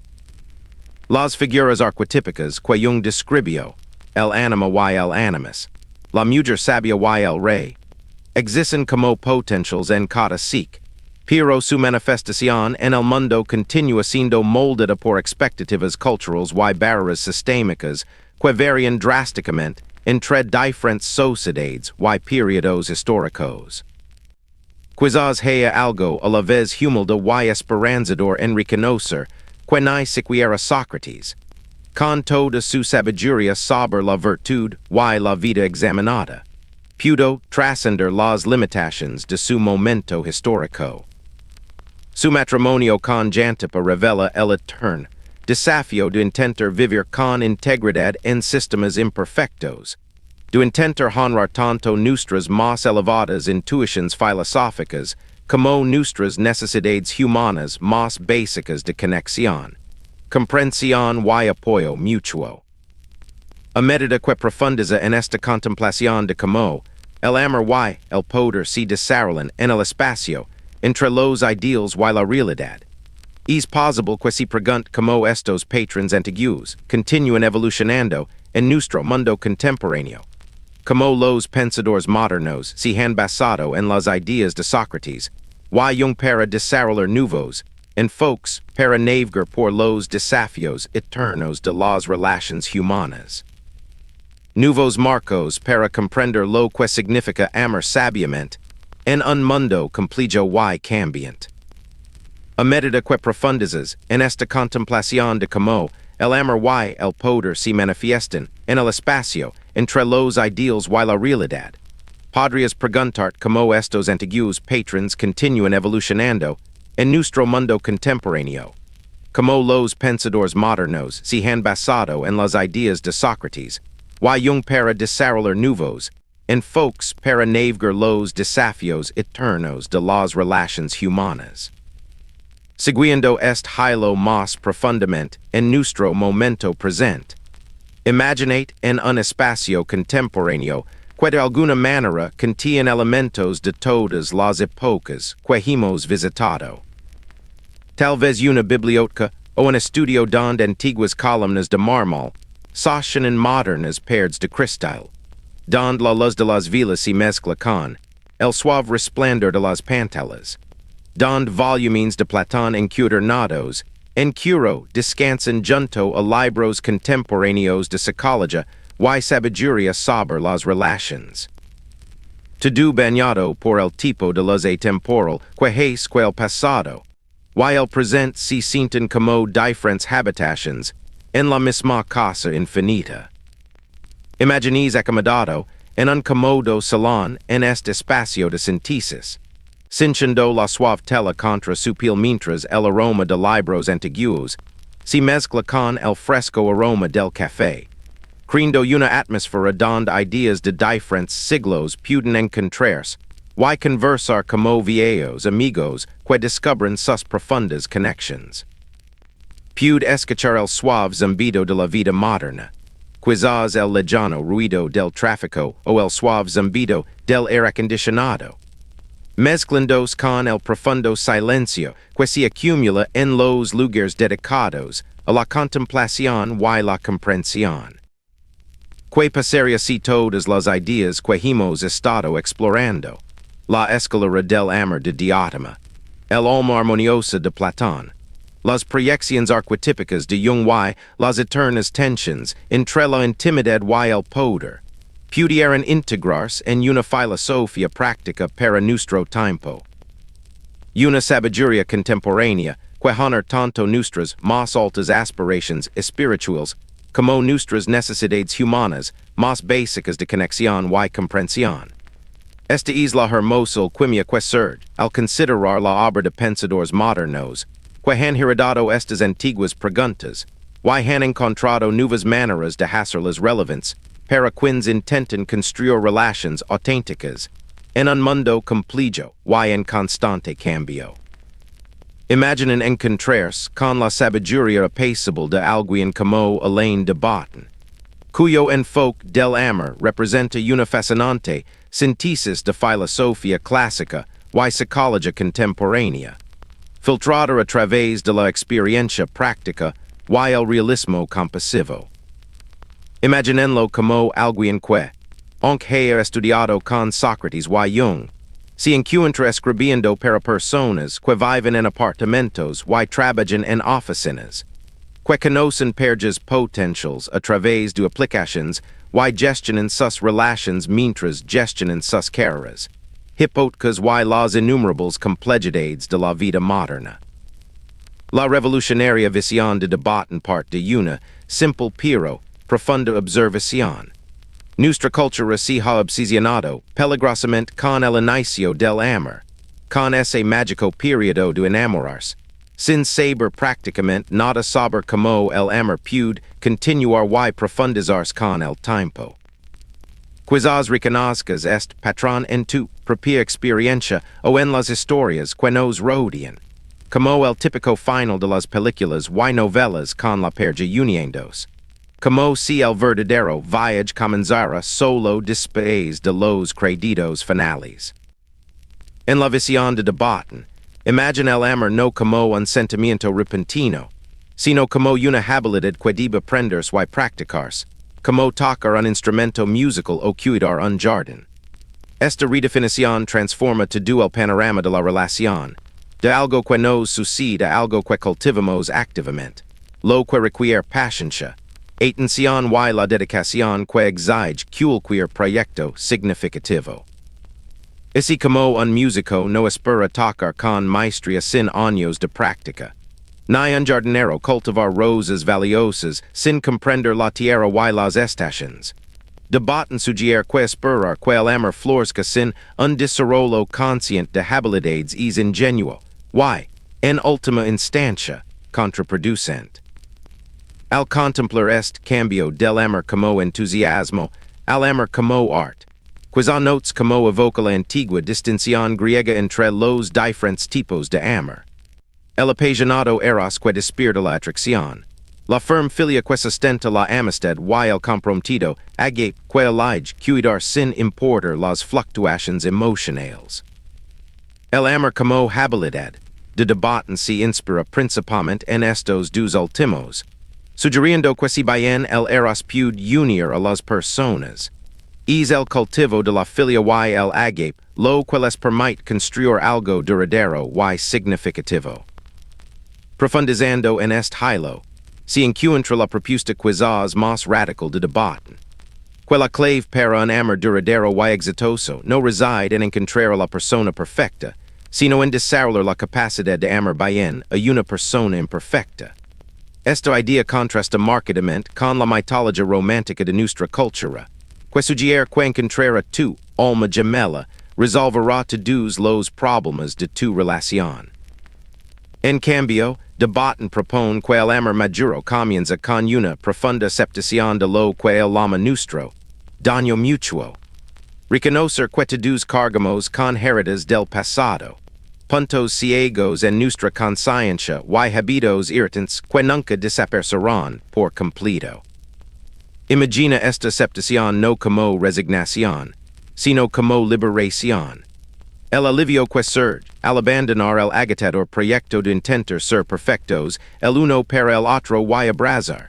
En cambio, el proyecto más interesante y sostenible de aprender a ser amables el uno con el otro a pesar de las imperfecciones. Quizás recuerdos momentos en tus propias relaciones en los que este tipo de aceptación creó espacio para una intimidad genuina. Cuando reconocer los defectos, paradójicamente, te permitió conectar más profundamente que cuando intentabas mantener idealizaciones. Curiosamente, este enfoque moderno de los desafíos del amor refleja la sabiduría ancestral y psicológica que hemos estado explorando. Así como la escalera de diatoma requiere que el amante eventualmente superara el apego a una persona en particular y se enamorara de la belleza misma. El amor maduro de debaten exige, más allá del apego, a las proyecciones románticas y alcanzar la apreciación de la persona real que se encuentra frente a uno. Y así como el proceso de individuación de un implica retirar las proyecciones y integrar el material de la sombra, el amor como habilidad de debaten exige afrontar las cualidades menos atractivas, tanto propias como de la perja, con curiosidad en lugar de decepción. A medida que profundizas en esta síntesis contemporánea, quizá notes como proporciona herramientas prácticas para navegar la eterna tensión entre el amor y el poder que un identificó. Cuando el amor se entiende como una habilidad y no solo como un sentimiento, las dinámicas de poder se convierten en oportunidades para practicar, en lugar de amenazas que hay que eliminar. La perja que te desafía, que se niega a ajustarse a tus expectativas, que insiste en mantener su propia perspectiva, no se convierte en un obstáculo para el amor, sino en tu mejor maestro para aprender a amar con destreza. Quizás puedas percibir como este replanteamiento transforma los conflictos cotidianos en relaciones, pasando de ser batallas por ganar a rompecabezas que resolver juntos. Cuando alguien quien amas actúa de maneras que provocan tu frustración o decepción. La pregunta pasa de cómo puedo cambiarlo. A cómo puedo responder de una manera que honor tanto mis necesidades como las suyas. Este sutil cambio de perspectiva puede transformar por completo el panorama emocional de una relación, transformándola de una lucha de poder a un proyecto creativo colaborativo. Las habilidades que debaten y otros maestros contemporáneos de las relaciones enfatizan la escucha profunda, la regulación emocional, la comunicación clara, la capacidad de reparar los conflictos, la capacidad de mantener el propio centro sin perder la apertura y la influencia del otro. Son notablemente similares a lo que los filósofos antiguos llamaban sabiduría, y a lo que Jung describió como la sana relación del ego con el ser. Representan la expresión práctica y cotidiana de las percepciones, que se han desarrollado a lo largo de milenios de reflexión humana sobre la naturaleza del amor y la conciencia. Es posible que te encuentres reconociendo estas habilidades en acción durante tus mejores momentos relacionales. Momentos en los que has podido mantener la curiosidad en lugar de la defensiva durante una conversación difícil. Cuando has elegido la amabilidad en lugar de tener razón. Cuando has logrado mantener el espacio para el dolor de tu pareja y el tuyo propio sin tratar de arreglar o cambiar nada, solo ofreciendo el regalo de la presencia y la comprensión. Hay algo profundamente esperanzador en este enfoque contemporáneo de la sabiduría ancestral. Pues sugiere que las ideas de filósofos y psicólogos pueden traducirse en una guía práctica para la gente común que intenta crear conexiones extraordinarias. Implica que la capacidad de amar, el amor verdadero, no solo la proyección romántica, no es un don excepcional, sino una habilidad que se puede aprender y está al alcance de cualquiera que esté dispuesto a practicar con paciencia y dedicación. A medida que estos pensamientos sobre el amor moderno, como sabiduría, practicada comienzan a asentarse como la suave nieve que cubre un paisaje familiar. Usted podría sentir como crean un puente hacia la comprensión, no solo de las relaciones románticas, sino de todas las formas de conexión humana. La forma en que estos mismos principios de atención hábil, aceptación compasiva y elección consciente, dan forma a nuestra capacidad de ser amigos. Colgas, padres y miembros de la comunidad que contribuyen al florecimiento de todos los que nos rodean. A medida que estas reflexiones sobre el amor moderno como sabiduría práctica se asientan como una suave nieve que cubre un paisaje familiar, podrás percibir como tejen un puente hacia la comprensión no solo de las relaciones románticas, sino de todas las formas de conexión humana, y como estos mismos principios de atención hábil. Aceptación compasiva y elección consciente moldean nuestra capacidad para navegar por la intrincada red de relaciones que define nuestra vida cotidiana. Adentrando en este camino filosófico, imaginate transitando tu propio mundo contemporáneo con nuevos ojos, observando cómo las antiguas ideas sobre el amor y el poder se manifiestan en las interacciones cotidianas que lenen tu día a día, el colga que desafía tus ideas, el amigo que necesita apoyo en momentos difíciles, el familiar cuya forma de ser en el mundo difiere tanto de la tuya. Imaginate en una cafetería tranquila, en una mañana tranquila, ese tipo de lugar donde la luz natural se cuela a través de grandes ventanales y crea patrons cambiantes en las mesas de madera, disgustadas por innumerables conversaciones. Puedes voir el suave zumbido de la máquina de espresso, el suave murmullo de las voces en un diálogo íntimo, el susurro de las páginas del periódico y el suave clic de las teclas del portátil mientras la gente se ocupa de sus diversos proyectos y contactos. El air transporta el rico aroma a granos de café y pastels recién hechos. Mezclandos con ese aroma particular a posibilidad que perse acumularse en los espacios donde la gente se reúne para compartir ideas y presencia. Quizás hayas notado como las habilidades que los maestros contemporáneos de relaciones describen como essentials para el amor, escucha atenta, regulación emocional, comunicación clara, la capacidad de permanecer presente durante el conflicto, son notablemente similares a lo que los filósofos antiguos llamaban sabiduría, y a lo que la psicología moderna reconoce como inteligencia emocional. Esta convergencia a lo largo de siglos y disciplinas sugiere algo profundo sobre la naturaleza humana. La forma en que ciertas capacidades de conexión y comprensión aparecen una y otra vez como ingredientes essentials para una vida plena, independientemente del contexto cultural o momento histórico particular. Y si la inteligencia emocional, como la han descrito los psicólogos Daniel Goleman y otros, representará la expresión práctica y medable de las percepciones que filósofos y místicos han señalado durante milenios. Imagine esta forma de inteligencia no como algo que se posee o se quiere, sino como un conjunto de habilidades que se pueden aprender y desarrollar mediante la práctica y la atención, como aprender a tocar un instrumento musical o dominar un idioma extranjero. La capacidad de reconocer y comprender las propias emociones, gestionarlas hábilmente en lugar de dejarse abrumar por ellas, percibir y responder adecuadamente a las emociones de los demás.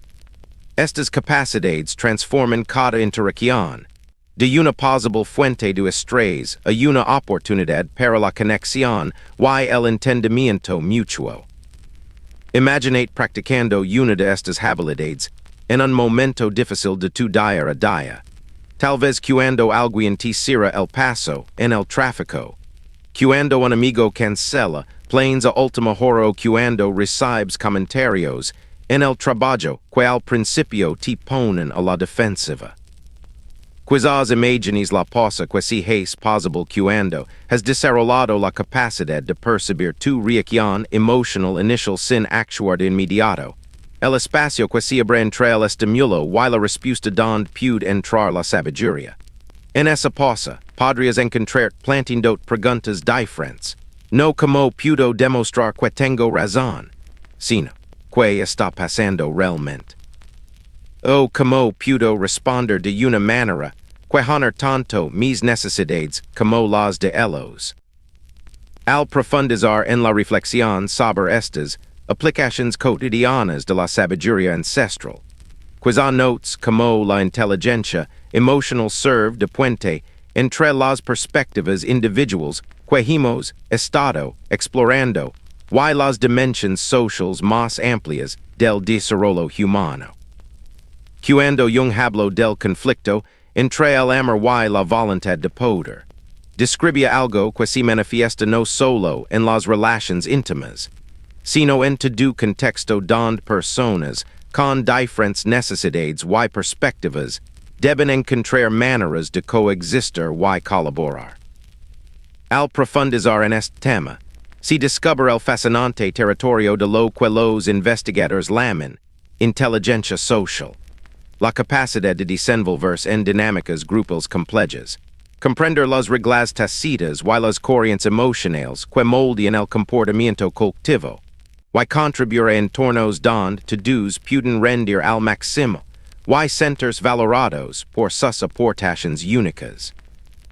Imagines en una reunión de equipo donde la tensión es intensa, donde diferentes personas tienen opinions firmes sobre la dirección de un proyecto, donde el potencial de conflicto es casi palpable.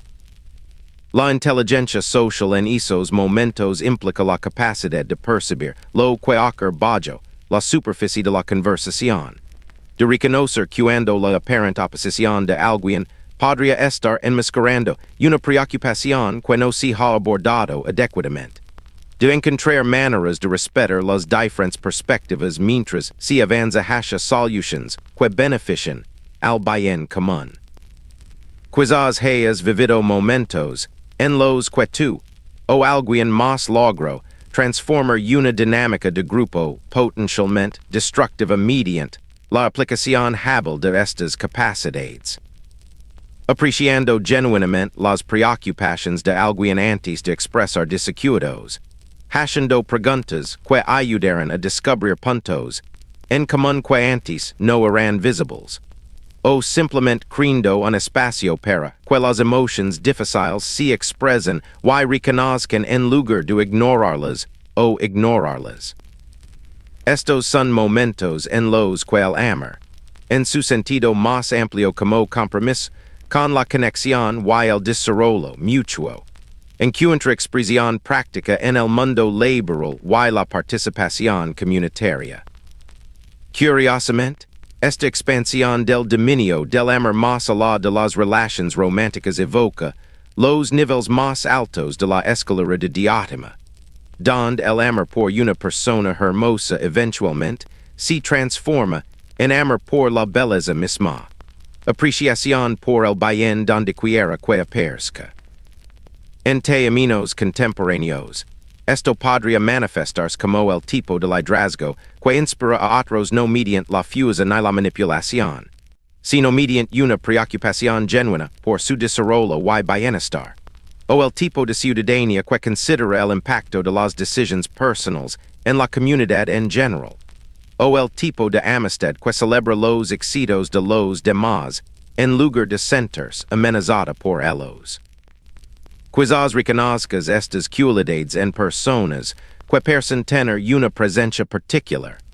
Esas personas que, de alguna manera, hacen que quienes las rodean se sientan más capaces y valiosos, que pueden entrar en una sala y dirigir toda la energía hacia algo más colaborativo y creativo. No son necesariamente las personas más carismáticas, ni las más poderosas convencionalmente, pero poseen lo que podríamos llamar la autoridad del amor. La influencia que surge de forma natural cuando alguien ha aprendido a mantener su propio centro, permaneciendo genuinamente abierto a las experiencias y perspectivas de los demás. Al contemplar estas expresiones contemporáneas de sabiduría atemporal, quizá notes como ofrecen esperanza para abordar algunos de los aspectos más desafiantes de la vida moderna. La polarización que parece dividir a las comunidades, la sensación de aislamiento que puede persistir incluso en nuestro mundo hiperconectado, la sensación de que el trabajo significativo y las relaciones auténticas son cada vez más difíciles de mantener. Si la inteligencia emocional y social son habilidades que se pueden aprender, si la capacidad de amar en su sentido más pleno puede desarrollarse mediante la práctica y la intención, entonces quizás los problemas que parecen más insolubles son en realidad invitaciones al crecimiento y el aprendizaje colectivos. Imaginate transitando tu vida diaria con esta comprensión integrada en tu ser, respondiendo a las personas difíciles con curiosidad en lugar de juicios, abordando los conflictos como oportunidades para comprender diferentes perspectivas en lugar de batallas por ganar, ofreciendo tu presencia y atención como regalos que no cuestan nada pero que generan un valor inconmensurable. Esto es el amor como práctica social, sabiduría aplicada a las innumerables pequeñas interacciones que, en última instancia, determinan la calidad de vida en las familias, los lugares de trabajo y las comunidades. Hay algo profundamente optimista en esta visión de la posibilidad humana, la forma en que sugiere que las ideas de la filosofía y la psicología no tienen por qué ser conceptos abstractos, sino que pueden convertirse en realidades vívidas que transforman la experiencia cotidiana en algo más rico y significativo. Cuando la sabiduría ancestral sobre el valle, del alma hacia la verdad se une a la comprensión contemporánea de cómo el cerebro y el corazón realmente aprenden y cambian, El resultado es un camino práctico hacia el tipo de vida que los filósofos siempre han afirmado que es posible. Una vida donde el amor y la sabiduría guían la acción, donde el poder serve a la conexión en lugar de la dominación, donde la búsqueda del desarrollo individual apoya naturalmente el desarrollo de todos. A medida que estas reflections sobre las expresiones contemporáneas del amor comienzan a disolverse en algo aún más fundamental, es posible que te encuentres acercándote al lugar donde toda búsqueda finalmente llega. Ese espacio tranquilo donde la comprensión de paso a la simple presencia. Donde las preguntas que han guiado nuestro viaje juntos comienzan a desvancerse en el misterio más profundo de lo que significa ser humano. Y compartir esta breve y preciosa existencia con otros seres conscientes que también están encontrando su camino a casa hacia sí mismos. A medida que estas reflections sobre las expresiones contemporáneas del amor se disuelven en algo aún más fundamental, podrías encontrarte acercándote al lugar donde toda búsqueda finalmente llega. Ese espacio tranquilo donde la comprensión de paso a la simple presencia, donde las preguntas que han guiado nuestro viaje juntos comienzan a desvancerse en el misterio más profundo de lo que significa ser humano. Y compartir esta breve y preciosa existencia con otros seres conscientes que también están encontrando su camino a casa. Siguiendo este hilo hasta su conclusión natural, imaginate ahora en un vasto paisaje estrellado donde todos los lugares que hemos visitado esta noche brillan en el horizonte como ciudades lejanas cuyas luces se vuelven más suaves y adheridas con cada suave respiración, cada una hermosa y significativa, pero que ya no exige tu atención ni análisis. Imaginate tumbado sobre la suave hierba de este campo infinito, sintiendo la suave calidez de la tierra bajo ti mientras el fresco air nocturno acaricia tu piel, levando consigo los más leves rastros de todos los aromas que hemos encontrado a lo largo de nuestro viaje. Los oliveres de la antigua eternas, el jasmine que florece cerca de los espacios contemplativos de Sócrates, el curo y el tabaco que llenaban el estudio académico de Jung, el café y la posibilidad que impregnaban nuestras reflections contemporáneas en el café. Sobre ti se extiende un dosel de estrellas tan vasto y luminoso, que parecen latir al mismo ritmo, que tu propia respiración tranquila. Cada punto de luz representa quizás alguna intuición o momento de comprensión que surgió durante nuestro tiempo juntos, y que ahora ocupa su lugar en la constelación más amplia de la sabiduría humana, que ha estado creciendo en brillo durante milenios. Y si toda la búsqueda, el cuestionamiento y el análisis minucioso que caracterizan gran parte de la existencia humana, incluyendo nuestra exploración esta noche del amor, el poder y el viaje del alma hacia la verdad fura, en última instancia, solo un preludio a este momento de simple ser, donde no necesitas comprender nada, resolver problemas ni mejorarte, sino que simplemente puedes descansar en el profundo misterio de la conciencia misma. Hay algo profundamente satisfactorio en permitir que todos los conceptos que hemos explorado se asienten en un segundo plano, como los muebles de una habitación familiar, on presents y disponibles si se necesitan, pero ya no son el foco de atención, pues la conciencia misma se convierte en objeto de una suave apreciación. Quizás puedas percibir como esta disolución de la búsqueda intelectual en la pura presencia evoca las intuiciones más elevadas de todas las tradiciones que hemos abordado esta noche. La escalera del amor de diatema no conduce, en última instancia, a la poción de la belleza, sino a una especie de conciencia participativa donde el amante se fusiona con el proceso mismo de amor.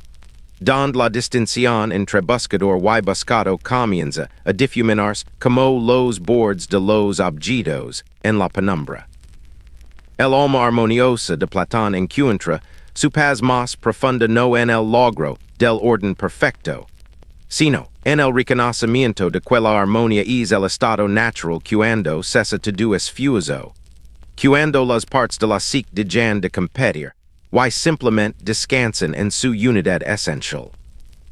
El proceso de individuación de Jung, con su meticulosa atención a las proyecciones y patrones arquetípicos, finalmente llega a lo que él llamó el ser, no como algo alcanzar, sino como lo que permite cuando todas las falsas identificaciones y construcciones psicológicas se liberan suavemente, como hojas que conda un árbol para revelar la estructura esencial que siempre estuvo ahí.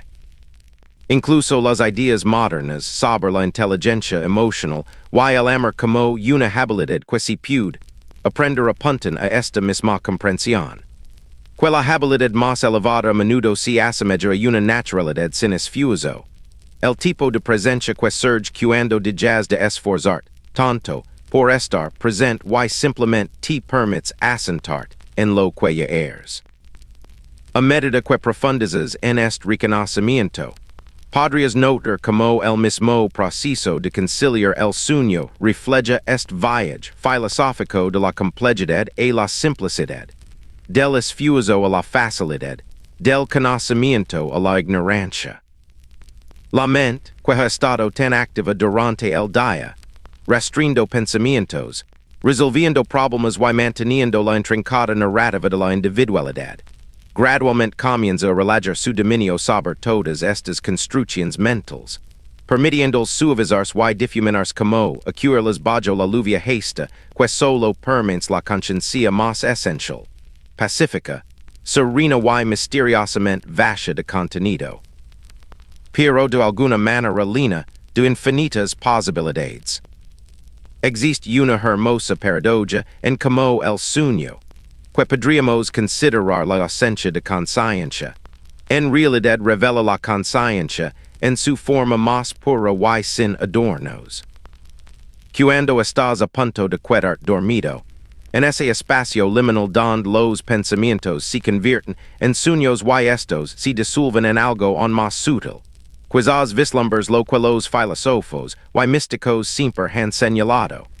Una conciencia que existe antes y independientemente de todas las historias, identidades y dinámicas relacionales que suelen captar tu atención. Una presencia que simplemente está aquí, sin requerir nada ni rechazar nada, dando cabida a lo que surge, permaneciendo fundamentalmente inalterada por los cambiantes contenidos de la experiencia. Imagina esta conciencia como el cielo, que contiene tu clima, las apasionadas tormentas d'un nuevo amor, las suaves lluvias del afecto cotidiano, los vientos turbulentos del conflicto y la incomprensión, el sol radiante de los momentos en que tu pares estar en perfecta armonía. El cielo mismo nunca se evidenciado por ninguno de estos fenómenos. Proporciona el amplio contexto en el que pueden surgir y desaparecer, permaneciendo eternamente presente y imperturbable mientras participa íntimamente en la danza de las nubes. La luz y la presión atmosférica que crea el cambiante despliegue de la experiencia meteorológica. Quizás puedas empezar a percibir como todas las dinámicas relacionales que hemos explorado esta noche, las proyecciones y los retraimientos, las luchas de poder y los momentos de auténtica intimidad, los patrones arquetípicos y los esfuerzos conscientes por amar con mayor destreza, son como patrones climáticos en el cielo de tu ser esencial. Surgen, desarrollan sus diversos dramas, te enseñan lo que tienen que enseñar y luego se disuelven de nuevo en la vasta amplitud que es tu naturaleza más profunda, dejando de alguna manera enriquecido por la experiencia, pero inalterado en tu esencia fundamental. Esta comprensión no disminuye la importancia de toda la sabiduría práctica que hemos explorado sobre la comunicación, La inteligencia emocional y como aprender a amar bien a pesar de nuestras imperfecciones. En todo caso, proporciona la base que posibilita dicho aprendizaje. La base sólida del ser desde la cual puede surgir la genuina receptividad.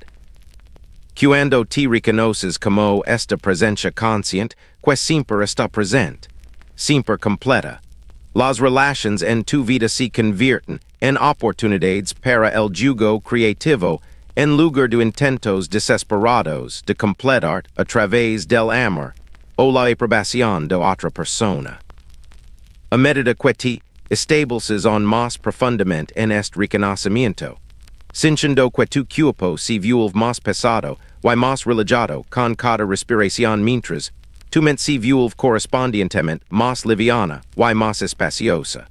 Podrías sentir como el viaje de esta noche a través de la filosofía y la psicología ha sido como seguir un camino, en espiral que persa lejar de donde comenzaste. Pero que en realidad te trae de regreso, al mismo lugar con nuevos ojos, una apreciación más profunda y un tipo de comprensión sin esfuerzo que no depende de recordar conceptos específicos o retener ideas particulares. El amor que Sócrates y Diótima describen como el anhelo más profundo del alma, la armonía que Platón veía como la meta de todo esfuerzo filosófico, la integración que Jung trazo como el propósito del desarrollo psicológico, la hábil presencia que los maestros contemporáneos ofrecen como base de una relación madura. Todo esto apunta lo que estás descubriendo ahora mismo en este momento de permitir que todo sea exactamente como es. Sin necesidad de mejora, análisis o incluso comprensión. No hay nada más que necesites entender esta noche, nada que recordar, aferrar o descifrar. Toda la sabiduría que debe encontrar durante nuestro tiempo juntos ya ha echado raíces más profundas que la memoria consciente. Como semillas plantadas en tierra fértil que brotarán cuando las condiciones son propicias, nutriendo tu capacidad de amar y estar presente de maneras que quizás nunca atribuyas directamente a este viaje en particular, pero que, sin embargo, darán fruto en innumerables pequeños momentos de gracia y comprensión a lo largo de tus días. Tal vez puedas sentir que comienzas a fundar con la vasta y pacífica oscuridad que rodea y permea todo. Ese espacio misterioso donde todos los límites se disuelven y todas las preguntas encuentran su descanso. Donde la búsqueda del amor se revela como el propio movimiento del amor hacia sí mismo. Donde la misma conciencia que buscó la sabiduría se reconoce a sí misma como la sabiduría que estaba buscando todo el tiempo. Y donde el suave ritmo de tu respiración se vuelve indistinguible del aliento eterno, que se mueve a través de todas las cosas, levando ahora al descanso más profundo, donde los sueños y la falta de sueños bailan juntos en perfecta armonía.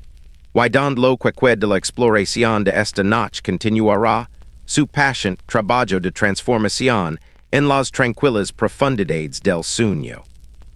Y así, estas antiguas preguntas sobre el amor y el poder se disuelven como la niebla de la mañana, en el ritmo más profundo de tu respiración, donde el asombro de Sócrates y la sabiduría de Jung se vuelven indistinguibles de tu propio conocimiento tranquilo.